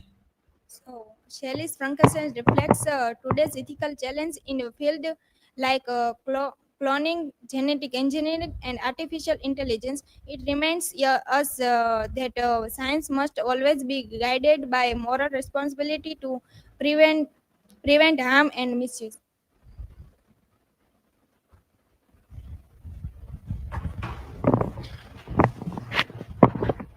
So, Riddhi, my question is, what ethical boundary does Victor Frankenstein cross in his scientific experiment? Victor crosses the natural and moral boundaries between life and death by creating life artificial from dead bodies. His actions show that when science ignores ethical limits, it becomes destructive instead of progressive. Thank you.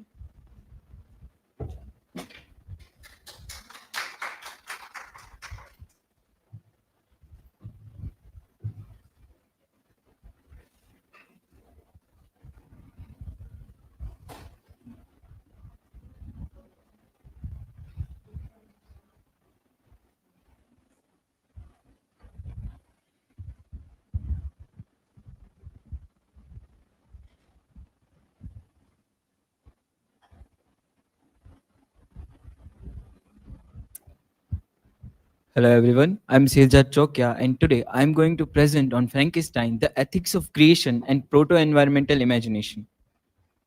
Here are my personal and presentation details, table of content. My research question for this presentation is how does Mary Shelley's Frankenstein reflect the ethical responsibilities of human toward nature and the consequences of scientific ambition on the environment? Hypothesis: Mary Shelley's Frankenstein anticipates the modern ecological concerns by portraying the ethical consequences of human attempts to dominate nature, suggesting that neglecting environmental and moral responsibility leads to social and ecological disorder. Introduction: The birth of monster in the age of enlightenment. Frankenstein was shaped by the age of enlightenment, a time of curiosity, scientific ambition, and reason. Written in 1816, the year without a summer, when nature became unpredictable and inspiring fear and imagination. Victor Frankenstein embodies human ambition pushed beyond ethical limits. Shelley combines enlightenment and science with romantic respect for nature, showing the danger of creation without responsibility. Do humans have the right to control life itself? Let's go throughout it. Romanticism meets modern ecology. Romantic writers emphasized emotion, imagination, and nature as a response to Enlightenment rationalism. Shelley's Frankenstein reflect early environmental awareness, showing the consequences of disturbing natural balance. Nature in the novel is both restorative and punishing, shaping human morality. The story connects scientific ambition with ecological responsibility, a warning still relevant today. Romanticism teaches that respecting nature is part of human responsibility. Victor Frankenstein, the hubris of the modern Prometheus. Victor's embodies unchecked ambition, trying to revile nature itself, as he tried to create a monster and he tried to become God, but he can't. His creation is not just a monster, but a mirror of his moral failings and obsession with control. Shelley wants that knowledge without conscience and can destroy both creator and creation, as happened in Frankenstein. Victor's story shows the perils of dominating natures instead of repeating it, a lesson in ethics and ecology. In seeking to conquer life, Victor becomes the architect of his own ruin and the ruin of nature. The creature, nature's rebellion. The creature embodies nature's response to human transgression and domination. He reflects the consequences of Victor's unethical creation, a moral and ecological warning. Shelley is portraying the creature in harmony with the natural world, showing romantic ecological values, has become the first and early text of environmental as a part of environmental ideology, that how creation and science can destroy and try to destroy nature and how nature replies towards that. Shelley portrays that creature in harmony with the natural world, showing romantic ecological values. His suffering and isolation highlights human failure to respect life and environment. Abandonment of creation and violation of nature summon their own rock knocking. The feminine principle and the ethics of nature. Nature as a feminine force. In Frankenstein, nature is portrayed as active and feminine, rewarding or punishing characters based on their action, as happened in this novel. As monster is longing for a female partner, but when he didn't get, and when he feel isolated, he destroy many people around him, and also. He also disturbed the social environment around him. Critique of the patriarchy. Victor's Frankenstein inability to embody feminine art attribute leads to the demise of everyone he cares for, highlighting the consequences of rejecting the feminine principle. Gendered moral framework. The novel critique traditional gender roles, contrasting the self-sacrificing, nurturing female characters with the ambitious, self-centered male characters. Ethics of nature. Shelley's narrative suggesting that embracing nurturing qualities is essential for moral development and societal harmony. The rejection of the feminine principle and nurturing ethics leads to destruction and chaos. Proto-environmental imagination. Early ecological awareness. Frankenstein reflects early concern about environment degradation and the consequences of unchecked scientific advancement. Human nature relationship. The novel critiques the exploration of nature, highlighting the importance of harmonious relationship between harmony and the environment. Romantic influence. Influenced by romantic ideals, Shelley emphasized the sublime power of nature and dangers of overaching human ambition. Ecological ethics. The narrative underscores the ethical responsibility human bear and the interaction with the natural world. Shelley's narrative serves as an early cautionary tale about environmental stewardship and the ethical implication of scientific progress. 21st century reflection. Modern Frankenstein, Shelley's warning resonates today's in biotechnology, AI, and genetic engineering, areas where creation outpaces ethical consideration, human hubris, and nature. Just like Victor, modern society risks distorting ecological and ethical balance through technology over ethics of innovation. The novel urges reflection. Just because we can't doesn't mean we should. Environmental awareness. Frankenstein prefigures concerns of the Anthropocene, showing how human action impact the natural world. Shelley cautionary tale is timeless. It asks us to pair progress with responsibility. Here is the synthesis and findings. And now let's conclude this topic. The monster is ours. Mary Shelley's Frankenstein illustrates that scientific ambition without ethical or ecological responsibilities has devastating consequences. Victor's Frankenstein, discarded from nature and moral duty, leads to personal tragedy, social harm, and environmental disruption. The creature embodies nature's response and moral conscience, reminding us that neglecting nurturing and ecological ethics produces disorder. The novel anticipates modern environmental concerns, showing that human attempts to dominate life must be guided by ethics and respect for nature. Final insight. Frankenstein teaches that the true monster emerges when human ignores responsibility towards life, society, and the natural world. Here is the learning outcome. My references that I have used during to making this presentation. Here are the further reading. Those who are interested to go through more reading on this topic, these are the sources for them. Thank you. If you have any question, please feel free to ask.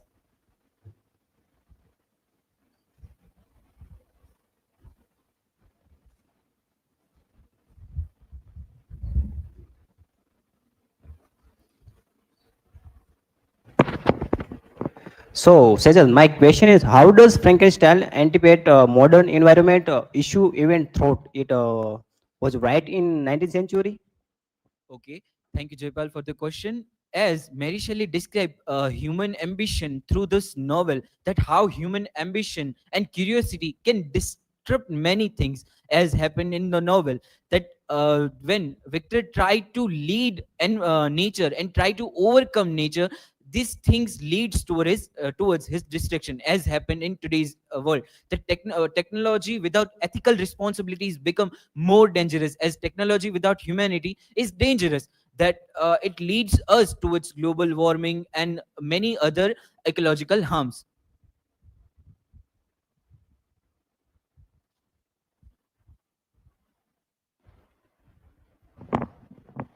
So, Sejad bhai, my question is what is meant by the feminine principles and the ethics of nature in Frankenstein? Okay, Riddhi, thank you for the question. As nature is a natural process of reproduction, and the human life is depend on male and female. The birth of child is from the two, and the way Victor tried to create these things as nurture the concept of feminine principle and nurturing in this novel, that when Victor tried to create that monster where on the fully humanized form, that because although it's a monster but on a fully humanized form, but it's not nurtured by a female or a male or any human.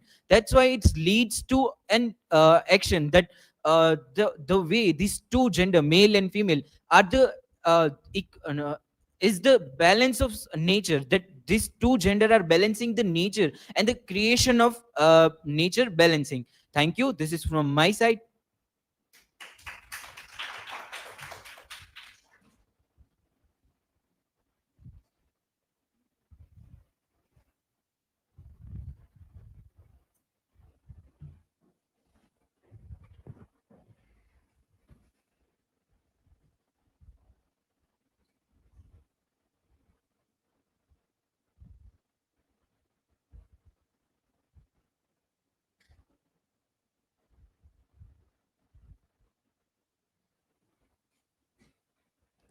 Myself Shivani Degda, and today's my topic is a psychological analysis of abandonment in Mary Shelley's Frankenstein. So here are my academic and presentation details. This is the table of contents, and my core research question is: how does Mary Shelley utilize the creature's lack of attachment and subsequent isolation to critique paternal responsibility and explore the origins of violent behavior through a psychological lens?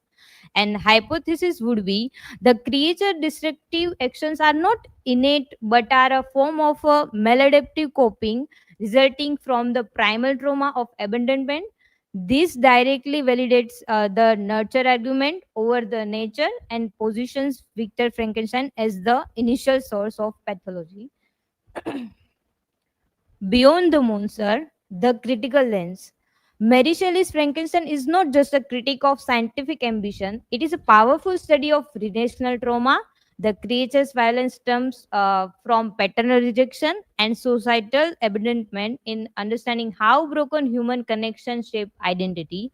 And key psychological concept is attachment theory failure, the absence of secure base, nature versus nurture. The novel definitely argues for nurture.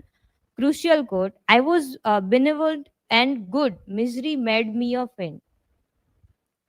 Context: Shelley's maternal and paternal absence. Mary Shelley's context: she early loses her mother, and then also she loses her three children. These contexts give her a unique insight into maternal absence and the catastrophic consequence of paternal failure also.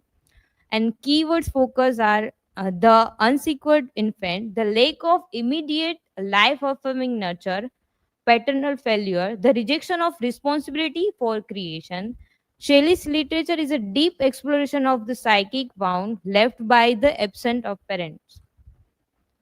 The trauma of Genesis, abandonment in the first moment. Victor Frankenstein's immediate flight, overwhelmed by breathless horror and disgust, leaves the creature radically isolated from his very first moment.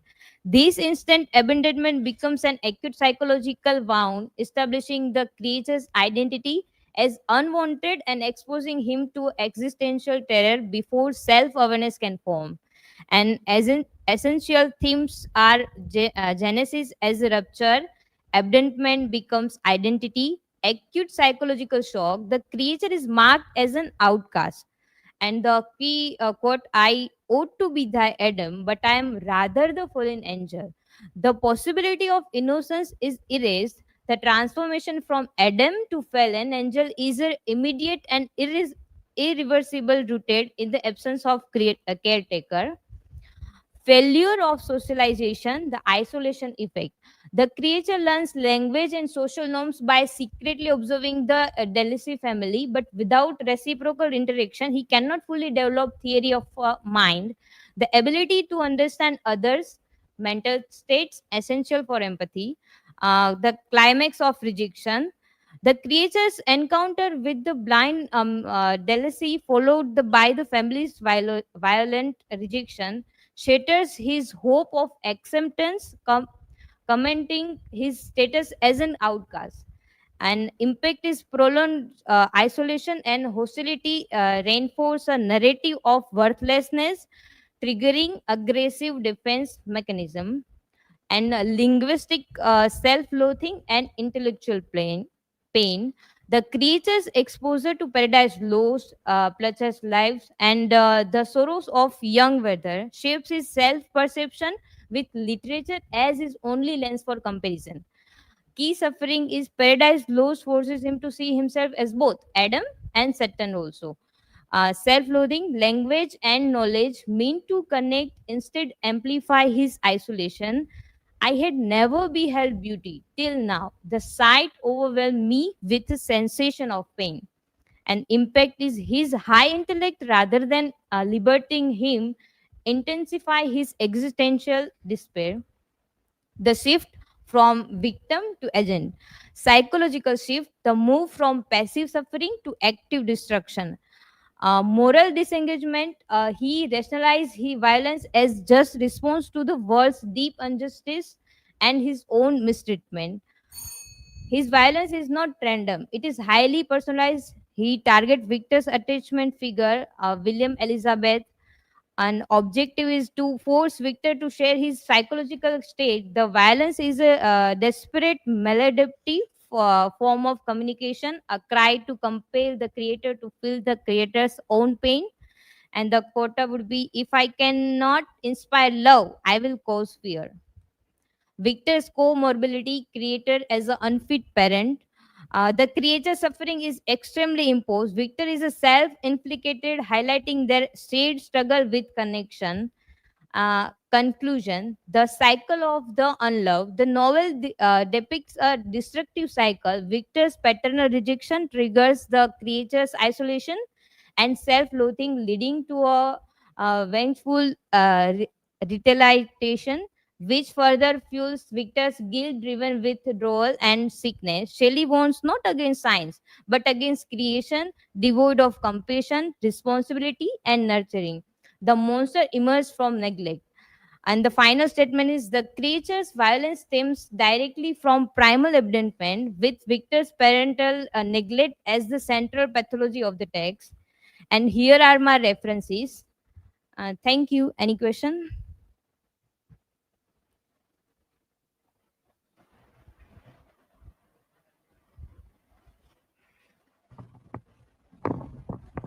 Shivani, in what ways underlying cause drives to the creature's turn towards destruction?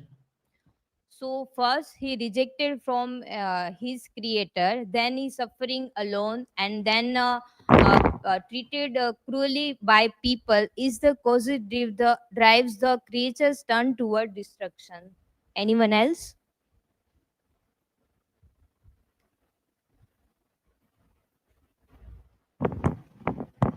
So, Shivani, my question is, what is the significance of comparing himself to Adam and the fallen angel? This is the psychological shift from pure being Adam to a rebel one, fallen angel. It is the significance of comparing himself to Adam and the fallen angel. Thank you. That is from my side.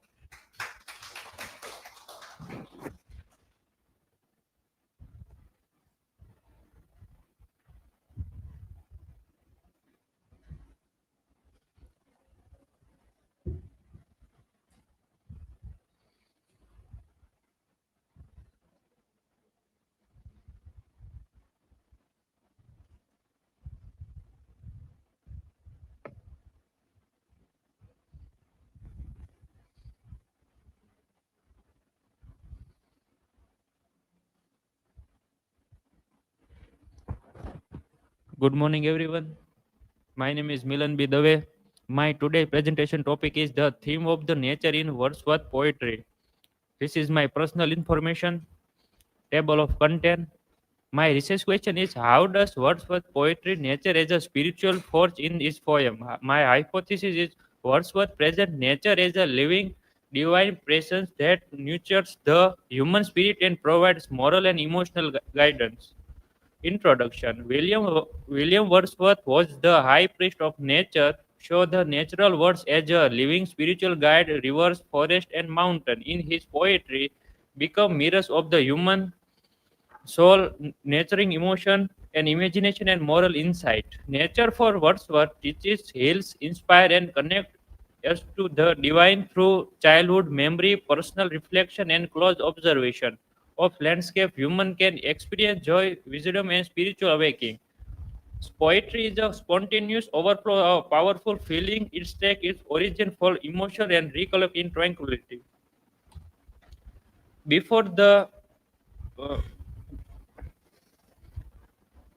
Romanticism. Romanticism is a literary, artistic, and philosophical movement that emerges in the late 18th century, emphasizing emotion, imagination, individuality, and the deep spiritual connection between human and nature. It's across as a reaction against the rationalism and enlightenment and the materialism of the industrial age. This is a mind map to how looks Wordsworth's role of the nature. William Wordsworth. Wordsworth's philosophy of nature. Nature as a teacher, friend, and moral guide. Wordsworth view nature as a living presence that educated comfort and element of the human spirit.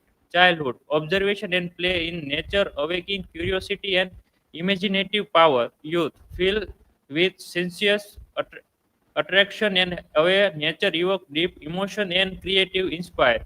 Maturity, spiritual and intellectual relevance of the nature depend moral and ethical understanding. Function of the nature heals emotion, inspire virtue, and guidance spiritual growth. Key text: Tintanebe and Prelude Old, intimation and immorality. Through the every stage of the life, nature transforms Wordsworth's heart into a source of wisdom and peace. Some feature of Wordsworth poetry: it is inequality and limitation, its egotism. He is definite in the purely lyrical gift treatment of the nature. The theme of nature in Wordsworth poetry. Nature as a teacher. Wordsworth portrayed nature as the ultimate teacher guiding the heart, mind, and soul. Wordsworth present a gospel of nature, teaching moral and spiritual truth through the experience. The prelude.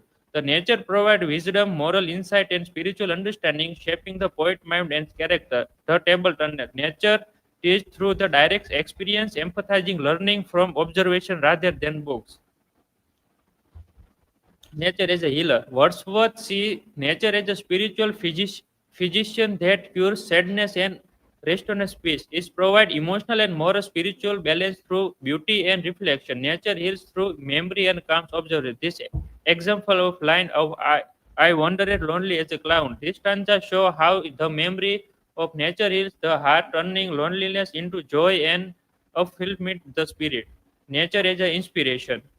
The nature is Wordsworth's source, the creativity, peace, and moral guidance. This line was to Tintanebe. The poem Tintanebe demonstrates how nature provides spiritual renewal and fuels poetic creativity in Wordsworth. Nature is a source of memory. In Wordsworth poetry, memory is more than recall. It allows the poet to relive past encounters with nature. The reliving provide emotion, comfort, joy, and spiritual insight even when physically distant of the nature. Nature as a spiritual guide. Childhood experience with the rivers, forest, and hills shape moral perception. Nature nurtures imagination, reflection, and ethical awareness. This is my learning outcomes conclusion. Wordsworth evaluates nature from the more backdrop to a living guide, healer, and teacher, reflecting his deep spiritual and emotional connection. His poetry portrayed nature as a source of inspiration, moral wisdom, and inner peace, shaping human thought and feeling.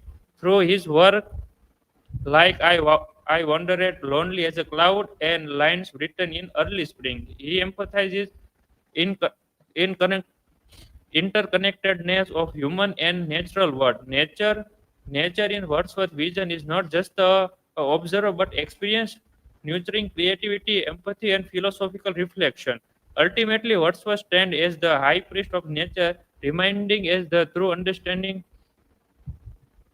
of the life flow from harmony with nature world. This is my resources. Thank you. Please, anybody question?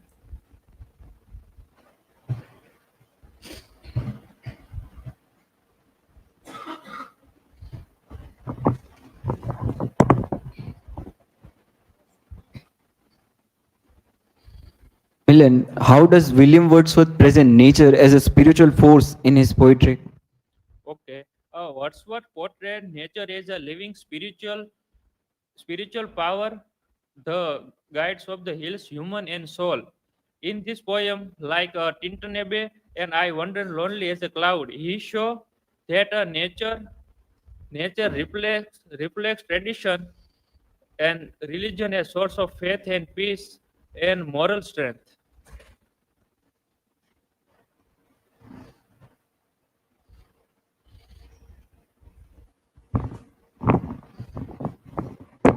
Why did Wordsworth prefer simple language in his poetry? Okay, Shivani, your answer is Wordsworth used simple, everyday language to make poetry natural and accessible to common people. He believed true emotion and imagination uh, could only to be expressed in the language of ordinary life, reflecting his romantic ideas. Thank you. This is for my side.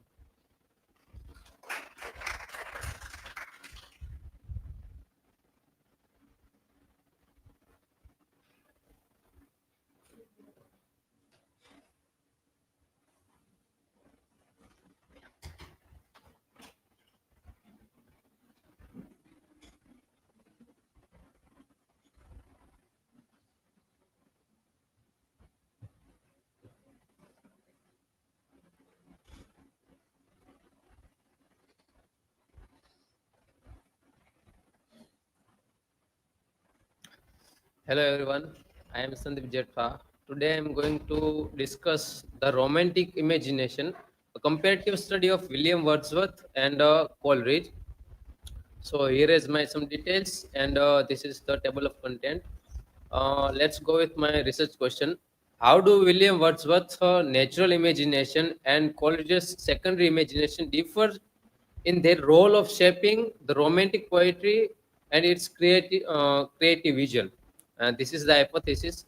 It is hypothesized that while Wordsworth views imagination as a natural emotional response rooted in human experience, Coleridge sees it as a higher creative power that transforms perception into spiritual truth. So here is a little bit introduction. The concept of imagination lies at the heart of English Romanticism. William Wordsworth and Samuel Taylor Coleridge, through their joint work on lyrical ballads, redefined the creative process and poetic expressions. Wordsworth viewed imagination as a natural and emotional power connecting humanity with nature, while Coleridge interpreted it as a philosophical and spiritual force that shapes the and transcend reality. Together, they established imagination as the soul of romantic poetry. Here is the little bit their introduction. William Wordsworth was a central figure of English romantic poetry. He believed that poetry should reflect nature, emotion, and ordinary human life. In the preface of lyrical ballads in 1800, he described the poetry as the spontaneous overflow of powerful feelings and using the real language of men. And other side, Samuel Taylor Coleridge, he was a poet, critic, and a philosopher. He worked with Wordsworth in lyrical ballads and wrote a Biographia Literaria in 1817. In this work, he explained imagination as the living power and prime agent of all human perception. He divided imagination into primary and secondary types. Here's the background of this imagination. In 18th century, in 18th century, critics saw a difference between fancy and imagination. Fancy rearranges existing images. Imagination creates new meaning. Coleridge expanded this idea. Fancy is mechanical, while imagination is creative and unifying. He used the word assemblistic to mean shaping into one. Wordsworth's view of imagination. Wordsworth saw imagination as rooted in perception, emotion, and a moral experience. He aimed to show how imagination gives ordinary life a deeper meaning. He said poetry should give a certain coloring of imagination to common situation. Here is the quote: "The real language of man in a state of vivid sensation." And this is the Coleridge's theory of imagination. He defined imagination as the twofold. Primary imagination means the basic human power of perception, and the secondary imagination, a creative, conscious faculty that reshapes reality. And here is there his quote: "The secondary imagination I consider as an echo of the former." He said it dissolves, diffuses, dissipates in order to recreate. Here is the critical view on imagination. According to G.R. Jenks, Coleridge's imagination is synthesis of intellect and emotion. Bromwich notes that Wordsworth focuses on the ethical power of imagination, while Coleridge turns to the metaphysical power. Kulik argues that both poets share imagination as a divine creativity through in different forms. And here is how they application the imagination in their poems. Wordsworth Tintin Abbey and wandered lonely as a cloud show imagination as a memory and feeling shaped by nature. And Coleridge's the Olean harp and frost at midnight show imagination as reflection and unity of mind with nature. Both poets use imagination to connect human through with divine presence. And this is the significance and implication how they uh, implication the imagination. Wordsworth's imagination leads to moral and emotional truth through simplicity, and Coleridge's imagination explains the creative process as a spiritual and philosophical. Their contrast revealed two sides of romanticism. Wordsworth eminent, nature-centered, and the Coleridge is a transcendent, idea-centered. Together, they shaped the foundation of modern poetic theory, and this is the limitation and some future research based on their works. Their idea of often overlapped, especially in their early collaboration. Later, critics say Coleridge became too abstract and Wordsworth too simple. Future research can connect their theories with modern psychology of creativity, romantic influence on later poets like Keats and Shelley, and Harold Bloom's anxiety of influence as a modern reading. And this is my outcome from this. It will be able to understand the distinct concept of imagination in Wordsworth and Coleridge, and compare how both poets redefine creativity in lyrical ballads and biographia literaria. Analyze how imagination shapes romantic poetry's philosophy and artistic vision. So this is the conclusion. Both Wordsworth and Coleridge place imagination at the heart of poetry. Wordsworth imagination grows from emotional experience and moral reflection, and Coleridge's imagination act as a divine creativity reshaping the world. Their theories together define the romantic vision of art as the union of emotion, intellect, and creation.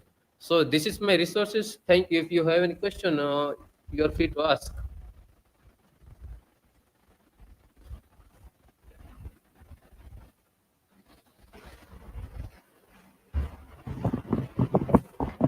How does Wordsworth define the romantic imagination? Okay, so basically, Wordsworth, in his, we have seen that their theories. Wordsworth define like imagination as a divine creative power, and which transforms the imagination into the ordinary imagination into the spiritual truth. And this helps the poets who write the poetries, and he helped that their imagination, his theory helps the poets that the ordinary imagination into the spiritual truth.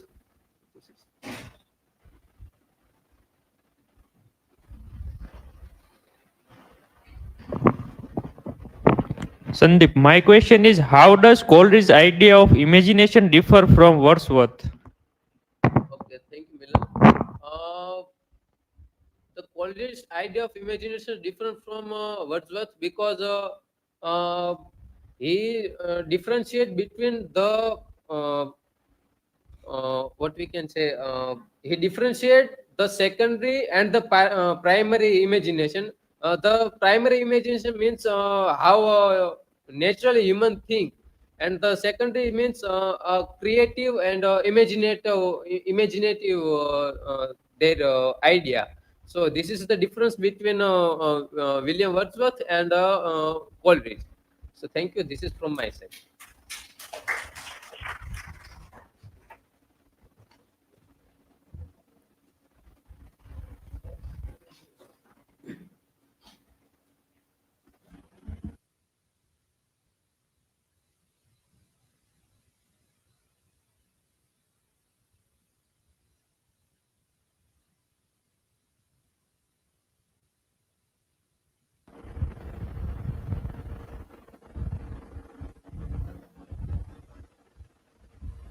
So, hello everyone. My name is Aditya Rachi Gohil, and on the third day of our presentation, my topic is the Nightingale's paradox, morality, music, and meaning in the romantic poetry. Here is my academic details and the presentation details. This is the table of content which I will present today. And this is my research question, that how does romantic poetry use the image of the nightingale to explore the tension between the human morality and the desire for artistic immortality? My hypothesis is, in the romantic poetry, the nightingale shows the poet's wish to escape death through art. Its never-ending songs stand for the idea that poetry can live on and make the poet's voice last forever. My introduction, the introduction of the poetry, that Ode to the Nightingale is one of the Keats' greatest poem, composed in the spring 1819. It reflects a sharp spiritual crisis and deep emotional complexity. Keats composed it outside under a plum tree, listening to the nightingale's song. The poem explores themes of mortality, transits, and poetic imagination. Two main images dominate the poem: a summer morning and the forest night. It is framed as a walking dream, balancing joy and sorrow. The poem was part of Keats' rapid development from youthful poet to the philosophical poet. Context and composition.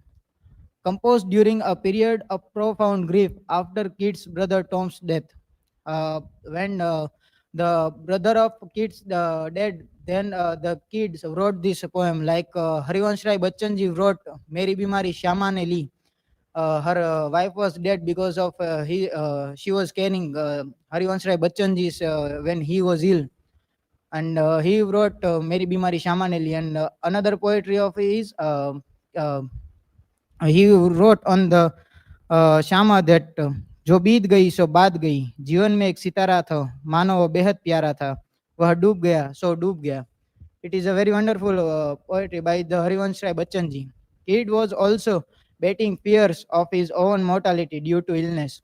The poem captures his sorrow and yearning to escape pain. Composed in few honors, in manifest Keats' emotional intensity. Keats' philosophical influence from the Wordsworth and the Coleridge is evident. The poem marks Keats' shift from aesthetic pleasure to the searching moral truth. His heightened state of mind is captured in the poem's vivid imagery. The two key images. The first key image is daytime, summer morning under a plum tree, reality Keats experienced. Second imagination, nighttime, forest, viewed as a special world of a nightingale song. The poem transition clearly from the day images to the night images after the stanza 3. The forest night symbolizes the poetic imagination and escapism.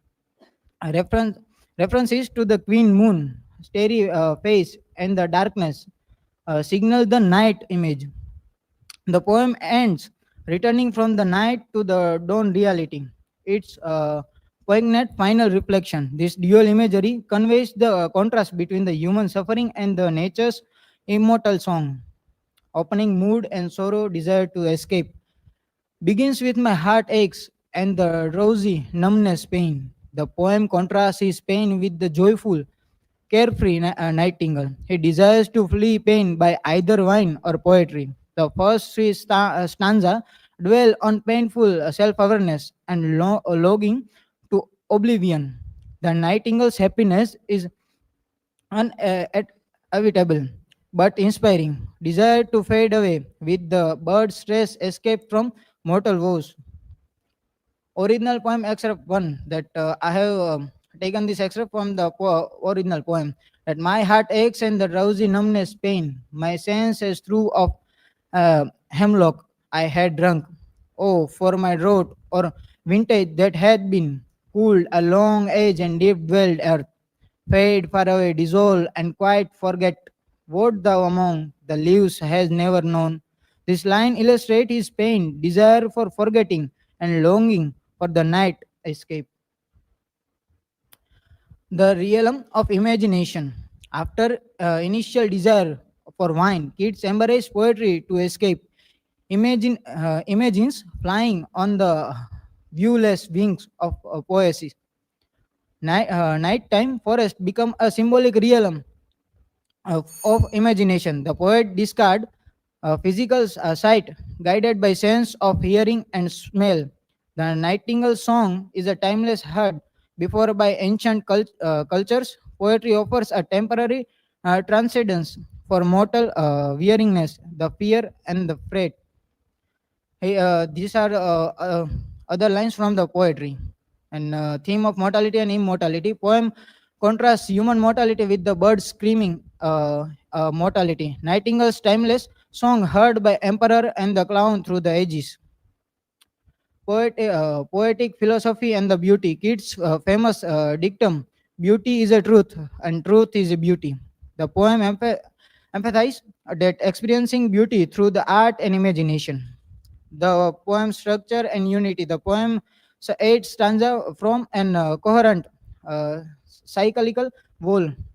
19th century theme reflected in his poem that reflected romantic concerns with the nature, imagination, and individual experiences. 19th century cultural context that in industrial revolution and social upheaval frame much of 19th century art. The legacy of Ode and Nightingale remains a central work in the Romantic poetry and English literature. My conclusion is the Romantic poetry uses the nightingale as a powerful symbol of the poet's struggle between the life's shortness and the dream of lasting through the art. The bird's endless song becomes a sign of hope, showing that even though human life must end, creativity and the poetry can keep the poet's spirit alive through the imagination of the nightingale. Romantic poets express their belief that art offers a kind of immortality that time and death cannot destroy. These are my references. Thank you.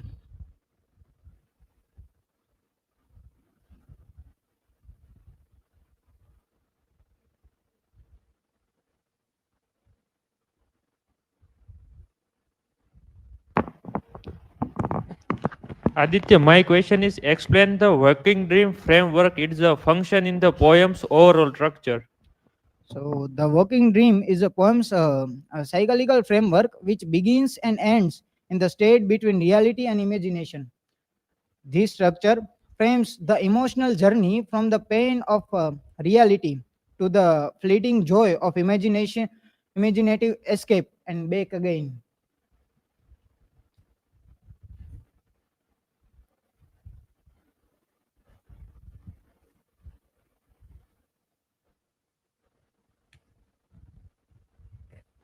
Aditya Raj, my question is, what is the significance of repetition of the word forlorn within the poem's emotional arc?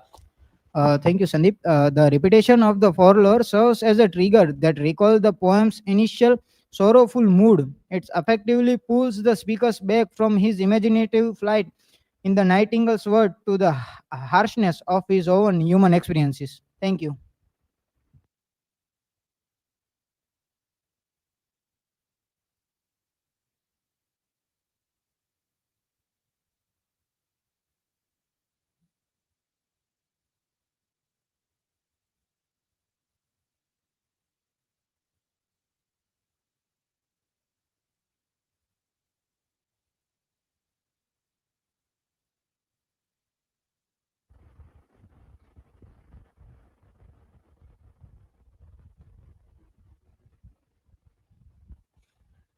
Greetings to all. Good afternoon, everyone. I'm Rudra Upadhyay, and today's my presentation topic is John Keats' use of mythology and classical allusions in his poetry. So let's begin. These are my academic information, and this is table of content which I'm going to discuss today. For this presentation, my research question is, how does John Keats' use of mythology and classical allusions enhance the thematic depth and philosophical expression in his poetry? Hypothesis would be Keats' adaptation and reimagining of classical myths enable a personalized poetic vision that blends traditional mythical narratives with romantic individualism. So meet our John Keats, one of the major second generation romantic poet. He was deeply fascinated with Greek art, myth, and culture. For Keats, classical mythology was not just an ornamental or decorative object. Rather, it serves as a structural and thematic tool in his poetry. Because John Keats was influenced by three things.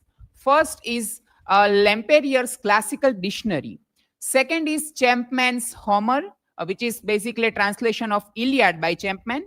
And third is Elgin's marble, which are basically Greek sculptures.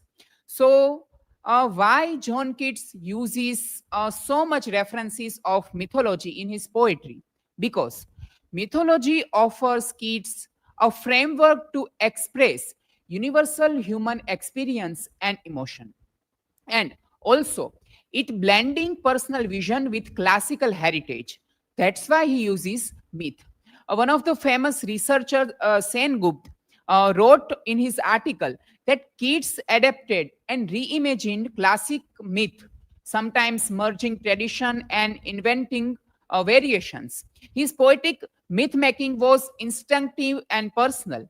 The poets and the mythic hero uh, mythic hero often merge also, and myth become a vehicle to explore some ideas like love, death, rebirth, and beauty for kids. Now, Hellenism. What is Hellenism? Simple Hellenism is basically things basically related to Greek ideals, art, myth, and beauty into literature. And for John Keats, he uses myth to symbolize things like beauty, imagination, and art as eternal versus life's mutability. P.B. Shelley called famously him as an essential Greek because he so much used Greek mythological references in his poetry. Now, some of mythological poems overview of John Keats. There are so many poems written by Keats, those who have been described the elements of Greek mythology and classical allusions. But some poetry are particularly based on the Greek mythological story itself, like Endymion, which is based fully on Greek goddess Cynthia and tells the story of a shepherd which is fallen in love with Cynthia. Second one is Hyperion and Fall of Hyperion, which is two poems written on a specific subject of a titan named Hyperion. He was among the 12 titans in Greek mythology, and he was god of heavenly light. In these two poetry, Keats described that how fall of Hyperion was happened. Then also the Ode to Psyche, which is also imagination of Keats for Psyche, which is neglected goddess. And so Keats a creative philosophical lens in his poetry, cause he wanted to describe mythological element purely. Then now mythic motifs and symbols. First, great goddesses. In all Keats' poetry, goddesses would appear as a form of inspiration and also representing creation and destruction. Then Apollo, god of poetry, light, beauty, symbolize artistic integrity. Then elements like earth, water, air, and fire also connected mortal and immortal, symbolized change, life, and poetic spirit. Also, immortality, all his poetry symbolized. Then rebirth and transformation also reflected in all Keats' poetry. Now, I have selected three main examples for analysis of Keats' poetry in mythological illusion. So first is Ode to Psyche. Keats revisit the myth of Cupid and Psyche in this ode. And Keats not just only worship Psyche, but also he imagines a beautiful temple for Psyche. And theme of this ode is myth become personal religion for imagination also. Then Ode to Nightingale. So in Nightingale also Lith, which is the river of forgetfulness. Then Dryden's, which are the tree spirits, and Hippocrene, which are the purely sacred mountains for muses. These three symbols of Greek mythology also portrayed in Ode to Nightingale. Then another famous example, that Ode on a Grecianer, which also symbolize a classical art and permanence. And it's here also portrayed sacrificial procession, temples, and priest ritual of Greek culture. Now, let's quickly conclude this presentation by saying John Keats internalized Greek myths into his romantic imagination and developing a distinctive form of Hellenism that fused art, beauty, imagination, and truth. Rather than merely imitating just a classical myth and stories, he transformed them and created a personal mythology that reflected his own sensibility and experience. And he also portrayed our own mythology and classical stories, which portrays an individual's feeling. Okay, so these are the references which I have used for this presentation. Okay, now, any questions from your side you would like to ask?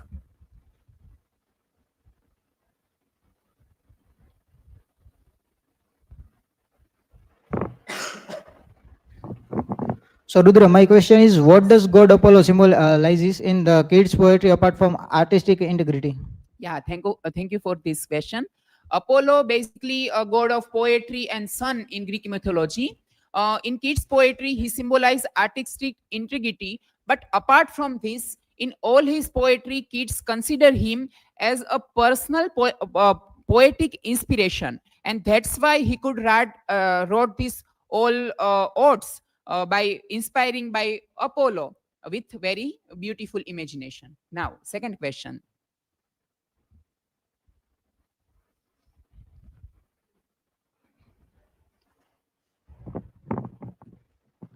Rudra, yes, as we all know, John Keats was a poet, yes, right?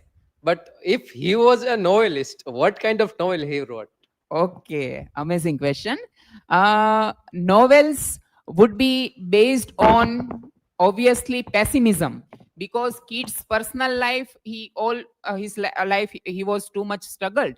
So if he wrote some kind of fiction and novel, he would probably obviously portrayed mythological elements, and his novels would be based on purely mythological story which portrayed contemporary romantic life, and also giving the message of living life in individual feeling and personal expression.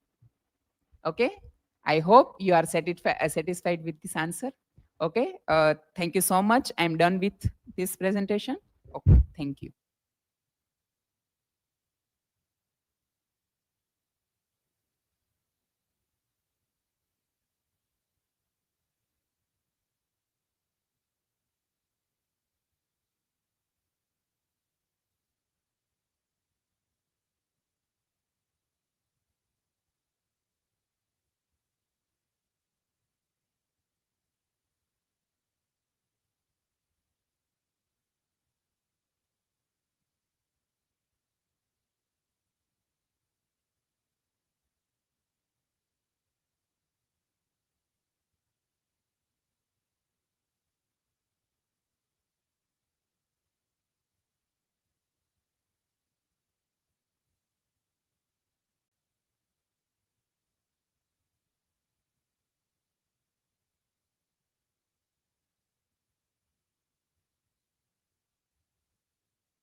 I just want to share the screen.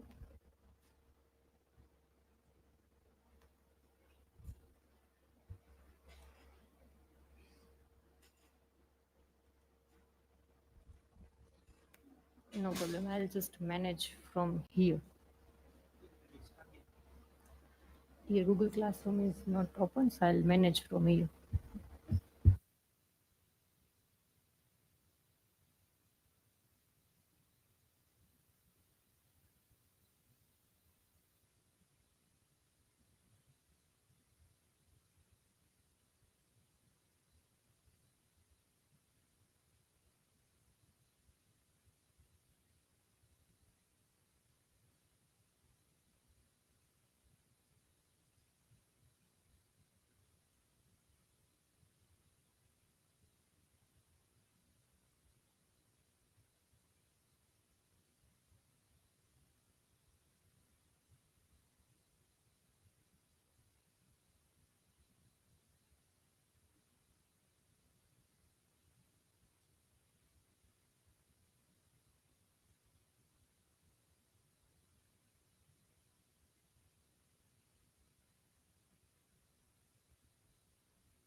Can you hear me right now? Is it working properly? Okay, fine. Finally, so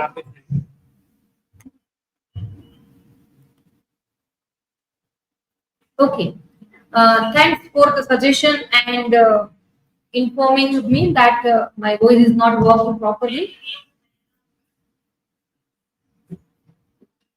So, okay, so hope Khushi you understand what you have to do. JENCY, you have also referred some others works written by Jane Austen in your presentation, like Ima, Sense and Sensibility, and Mansfield Park as an examples. So you should just we can say add this text in your citation because you referred directly or indirectly in your presentation. Though you are working for the one main text, Pride and Prejudice, but you refer this text, so you have to, we can say, add, okay, for the references. So that thing you have to do. Bhargavi, again, good presentation, but just try to, we can say, explain orally, okay, that you can do. Again, main text citation is missing. Frankenstein is not there in your presentation. So you have to add main text citation in your citation. Nancy, you again referred in your presentation some feminist approach. Okay. So just try to, we can say, add some feminist critiques and theorists in your presentation. Okay. Otherwise, presentation was good. But that one point, I think that is, we can say, the lacking in that. So you can add some feminist theorists and their theory and try to connect with that Pride and Prejudice. Okay, so these is how you can add these and then you can upload your presentation. Otherwise, the presentation was good. Chetna, very good presentation. You have prepared well presentation and explained also very good. Added learning outcomes as well. Okay, and I also like your slides as well. So good. Then the Dimple DABHI. Your presentation was good, but I think needs some improvement. Okay, don't read your we can say the answers. Just try to, we can say, explain orally. Okay, and in your slides, the third source you have mentioned, that link is not work. Okay, so just try to, we can say, check your resources and just try to edit that link and then just upload. And again, main text citation is missing. Frankenstein changing. So how it will work? Okay, so the main text you have to add and that link you have to again edit and upload.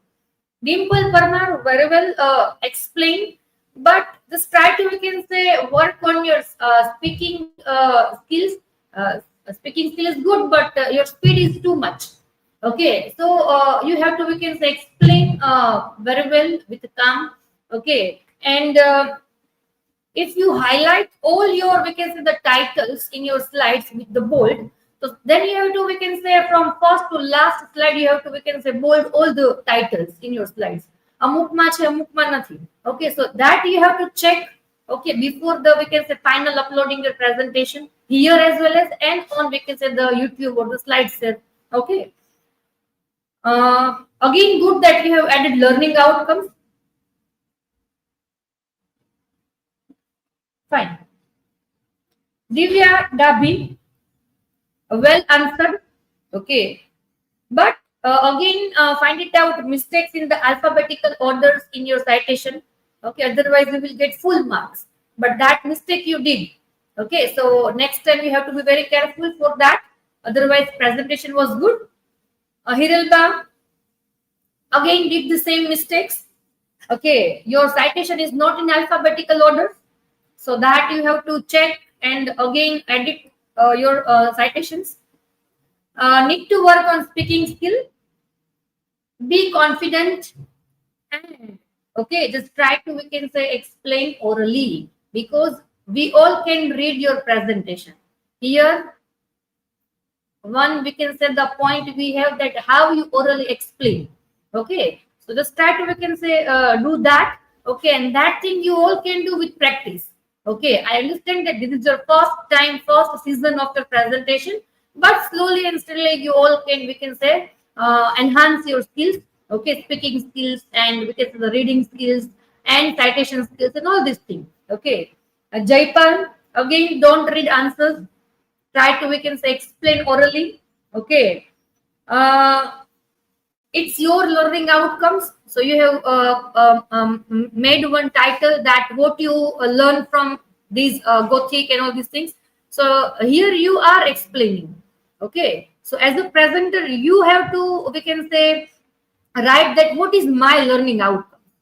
You cannot ask someone. If you are a teacher, then you can ask in your slides. But right now you are a presenter, so you can just, we can say, give the title learning outcomes, your learning outcomes. Okay. Riddhi, you have not done in-text citation. Okay, so do that. Again, main text citation is missing. And you have just, we can say, use citation resources you have done. But the thing is that you have not, we can say, added the link. So how I can open that? How I can check that? Okay, so properly you have to, we can say, add links. So reader can just open that link and then they can refer your citation as well. So that thing you have to add. Otherwise, presentation was good. Seja, well-prepared presentations. Again, I am happy with your presentations. You have added learning outcomes, as well as you have also added further reading. Okay, so reader can explore that knowledge. Okay, well answered as well, but mistake in citation. Okay, in your, we can say, the references, second slide, citation number 2 and 3. Okay, citation 2 is, I think, not worked properly. Link is not, we can say, working. And in the third citations, I cannot find it out proper resources. Title is there, academia, but in that, what is that? That I cannot find it out. Any sources, articles, or anything. So you have to log in academia. After that, you can see those articles. okay, but what about the another second site? That site is not working. Is that? Let's we will check after these remarks. Okay, if I can find it out properly, then we'll edit your marks as well. But I have to cross check again for that. Okay, so we'll do that. Okay, after this. Shivani, again, well answered, but need to explain orally. Otherwise, the presentation was good. Milan, well-prepared slides. You have also added the graphs and the tables in your presentation, and I am happy that after, we can say, 13 presentations, on the 14th presentations, I can get something new, Wordsworth. Okay, Frankenstein. But after that, the Wordsworth came. Okay, so I thought, oh, okay, now it's good. Again, now the new topic. Okay, so I'm happy that finally Wordsworth is here with us. Then again, you have also tried very well, give oral answers. Okay, so that I also find it out good. Again, you have added learning outcomes, but again, I can find it out mistakes in citation. Okay, for example, you have added a gesture articles. So gesture title you have given, all of the information is there, but what about the author name? Author name, I cannot find it out. Then I have to check that what is the article, what is the author of that article. Okay, so otherwise your citation is good, but the name you have to add it. Okay, author's name. Afterwards, I'll just try to, we can show in my laptop. Okay, that how you have to do. So that thing is, one thing is missing here. Otherwise, the presentation was good. Sandeep.